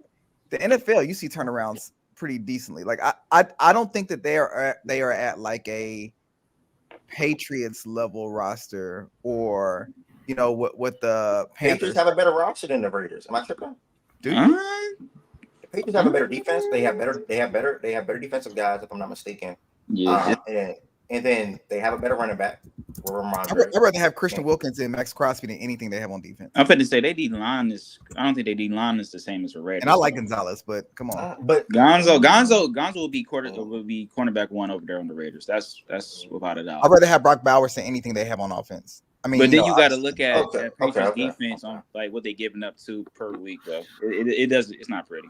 But you also have to look at like how like a quarterback changes the situation. So let's say they was to get like a Shador, right? And I think they're really in on it because you see like Mark, the owner, like telling him like, yo, you might be here, that little clip or whatever. And I think he's just one of those owners that like puts himself out there, not as much as Jerry does, but like when he says something, he means it. I think the smartest thing for them on a business perspective for them to do would be to trade Crosby in order for, if you are that bad and you're able to land Shador, use the draft picks in order to build something around him, and then alongside build the team. But I think if at the next level Shador is what we see from him in college, we could clearly On the stage, see that Eli. the quarterback changes the trajectory of how football teams' success is. Even if we don't think like, oh, that team doesn't have the right pieces, like offensively, if they're viable, they might be a decent 500 team next year or whatnot, depending on how the outcome comes through. Yeah, but J-Dub, I agree. But you got to think about it. The Texans, They had a dog shit roster. Yeah, but they sort of kind of made a jump start, and also they did something that was very key with drafting 2 picks in the top 5. So whenever you get a guy like Will that can set your edge, and you can get a guy like CJ, and then the previous draft I think they were Derek, and in this past draft was Kamari, and then like even more and more. I forgot their linebacker name, but they did so much. Like Josh, I can tell you, like even their secondary, they have young guys in their secondary as well. I think for the Raiders, if you want to do that right now, you can do that with getting as much draft capital as possible. They have 8 picks now in this draft coming up, so that is a lot. But we'll have probably 2 third-round picks and a first and a second, obviously. So I got right there, that's probably good enough, right? And again, I agree with you going. They're not that bad, but I just don't think that their secondary is good, and I don't think they have any good pass catchers from a wide receiver standpoint. And I'm not a fan of Zamir White or Madison right now leading my backfield. Is that manageable? Yes. Good quarterback will help that. Limit what that looks like. But at the end of the day, like Jacoby and who's their? Is it Trey Tucker? Who's their wide receiver? Trey Tucker. I mean, unless your second round pick is going to be somebody. Yeah, true. if they got a QB high in the first, right? Let's Yeah. just say it's Shador, right? If you believe in Shador, and they ended up getting like with their high second round pick a wide receiver, right? And now you can between free agency, like I don't know. I think that I don't think that team is good, but I also don't think that they're certainly going for a rebuild. Now I will say if you're going to get something crazy, like if you're going to get 2 firsts for Max, sure, but I'm not sure if anybody's realistically offering 2 firsts, right? But so I don't know. Like maybe I just don't think there's certain. I don't think the trading Devontae means that they're rebuilding. I just think that means that Devontae wanted to go, and there was like no point in just keeping that shit around at that point. I don't know. Like I'm not saying that they should not rebuild. What I'm saying is it's easier to turn things around in the NFL than it is the NBA. And I think that they still have some pieces, and I don't think they have to trade Max. I'm just curious to I don't think they're gonna shop. I think they'll listen.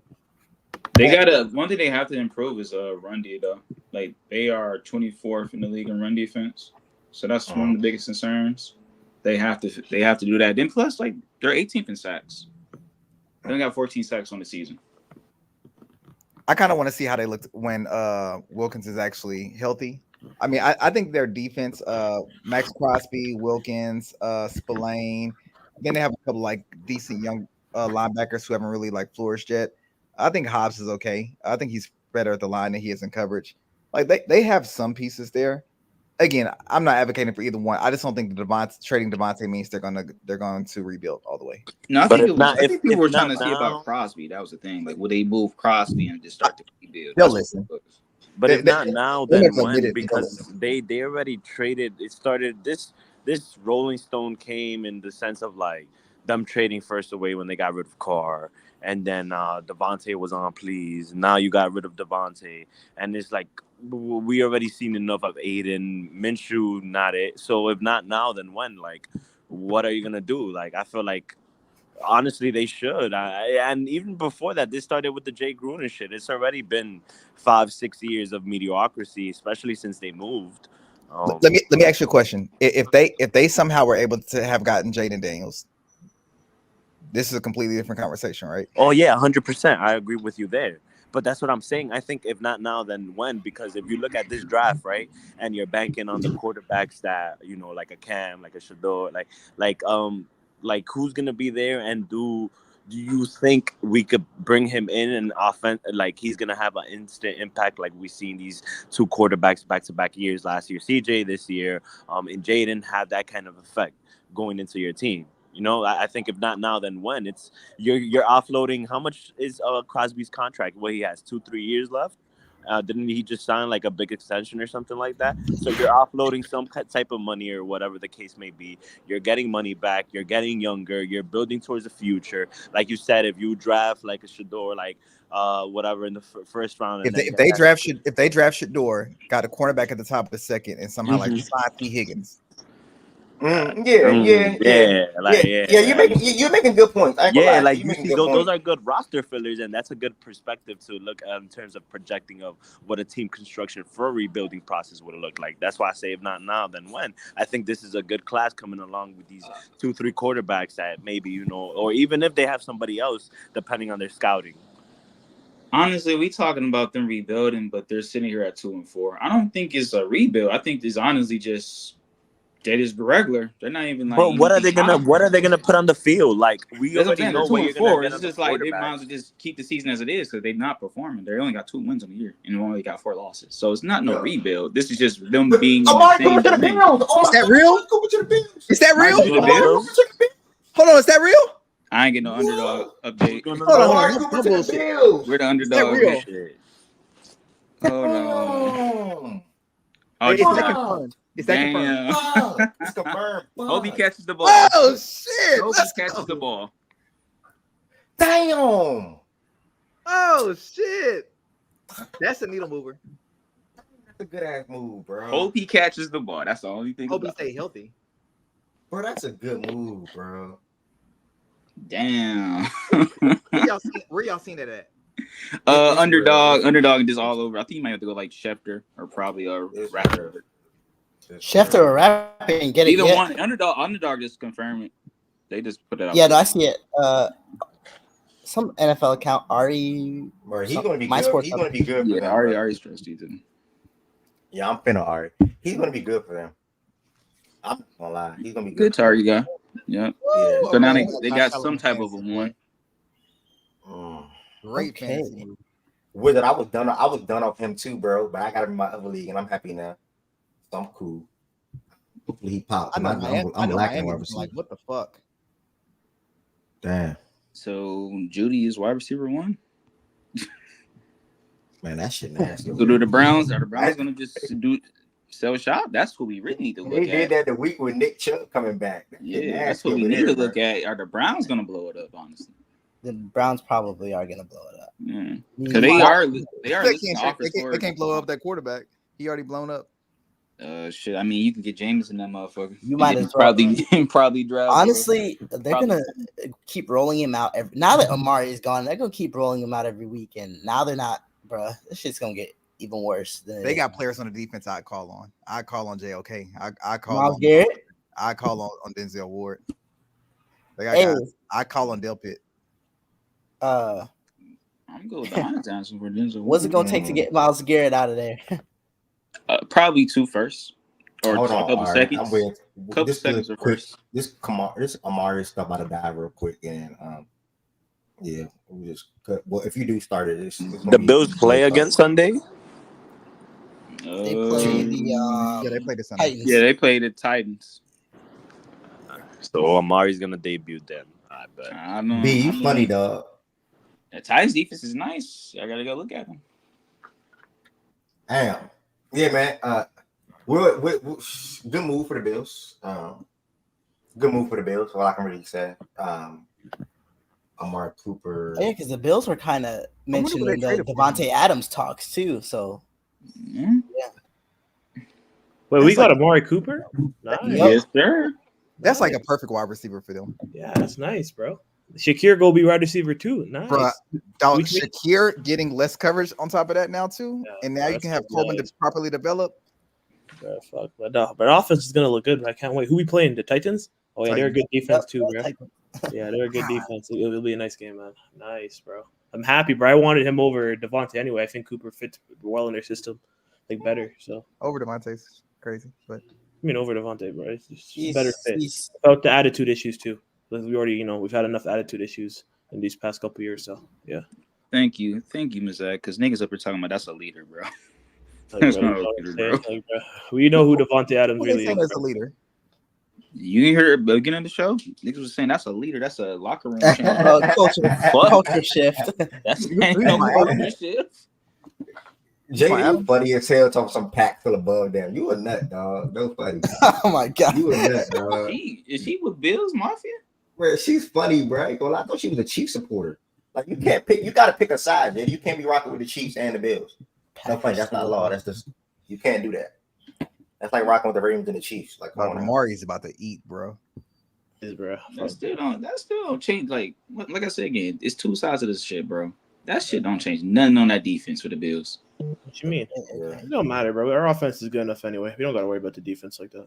Okay. Let me get this room ready. 61 people in here, y'all. We need 12 subscribers to get to 600. Make sure y'all hit that subscribe button. Fact and Stats is a daily sports show that is live every single day at 11 a.m. Monday through Exactly, Friday. Russ.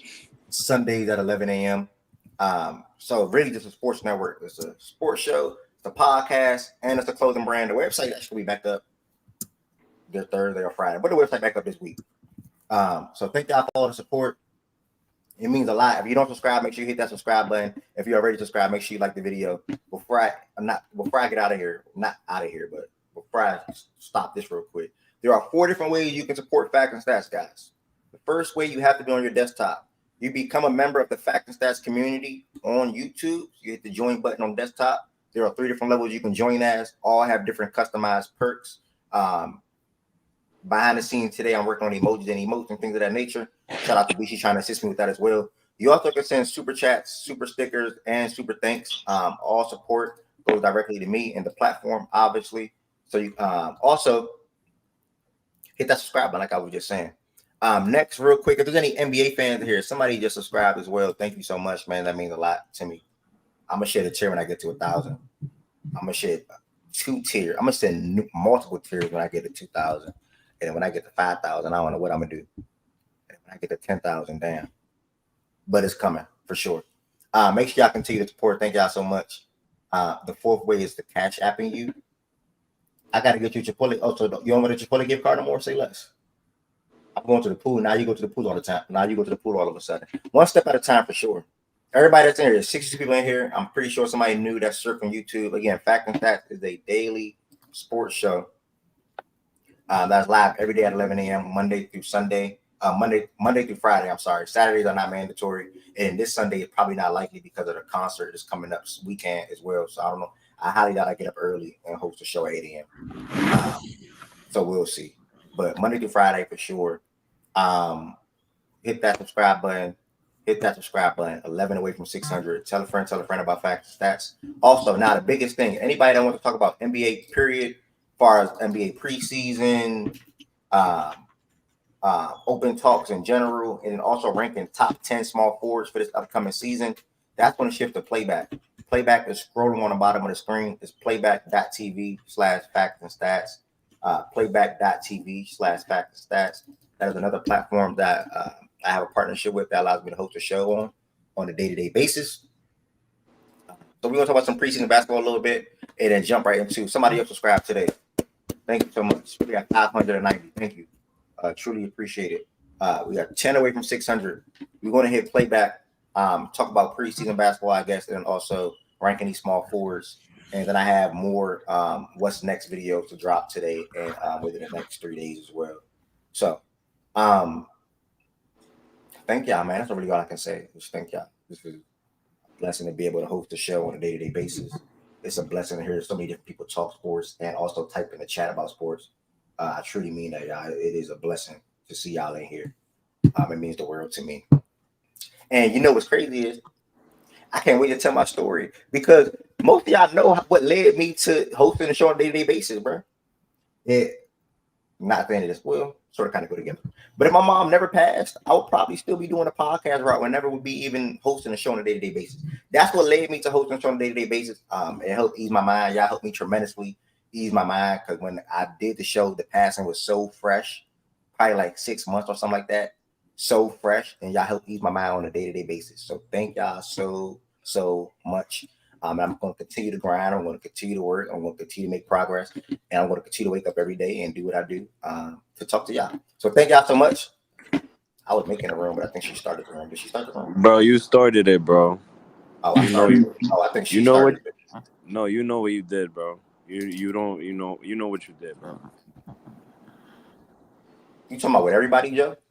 No, about you, bro. You see how you was talking about you coming up. Like I remember, like when we first met. That's what I'm saying. Like you doing it, bro. Like keep up. Oh nah, you're a real one, bro. Appreciate that for sure. You're a real one because me and you met like 3 years ago. We were the friend. I remember when it was like 4 of us. Yeah, for sure. Yeah, for sure. You know what's up. For sure. You're a real one, bro. Don't ever forget that. Much love to everybody in the chat. I saw y'all. Ari started the room. Shout out to Ari. Go ahead and hit the Playback, y'all. Playback.tv/Facts and Stats. I'm going to end it on YouTube. Today was a great show.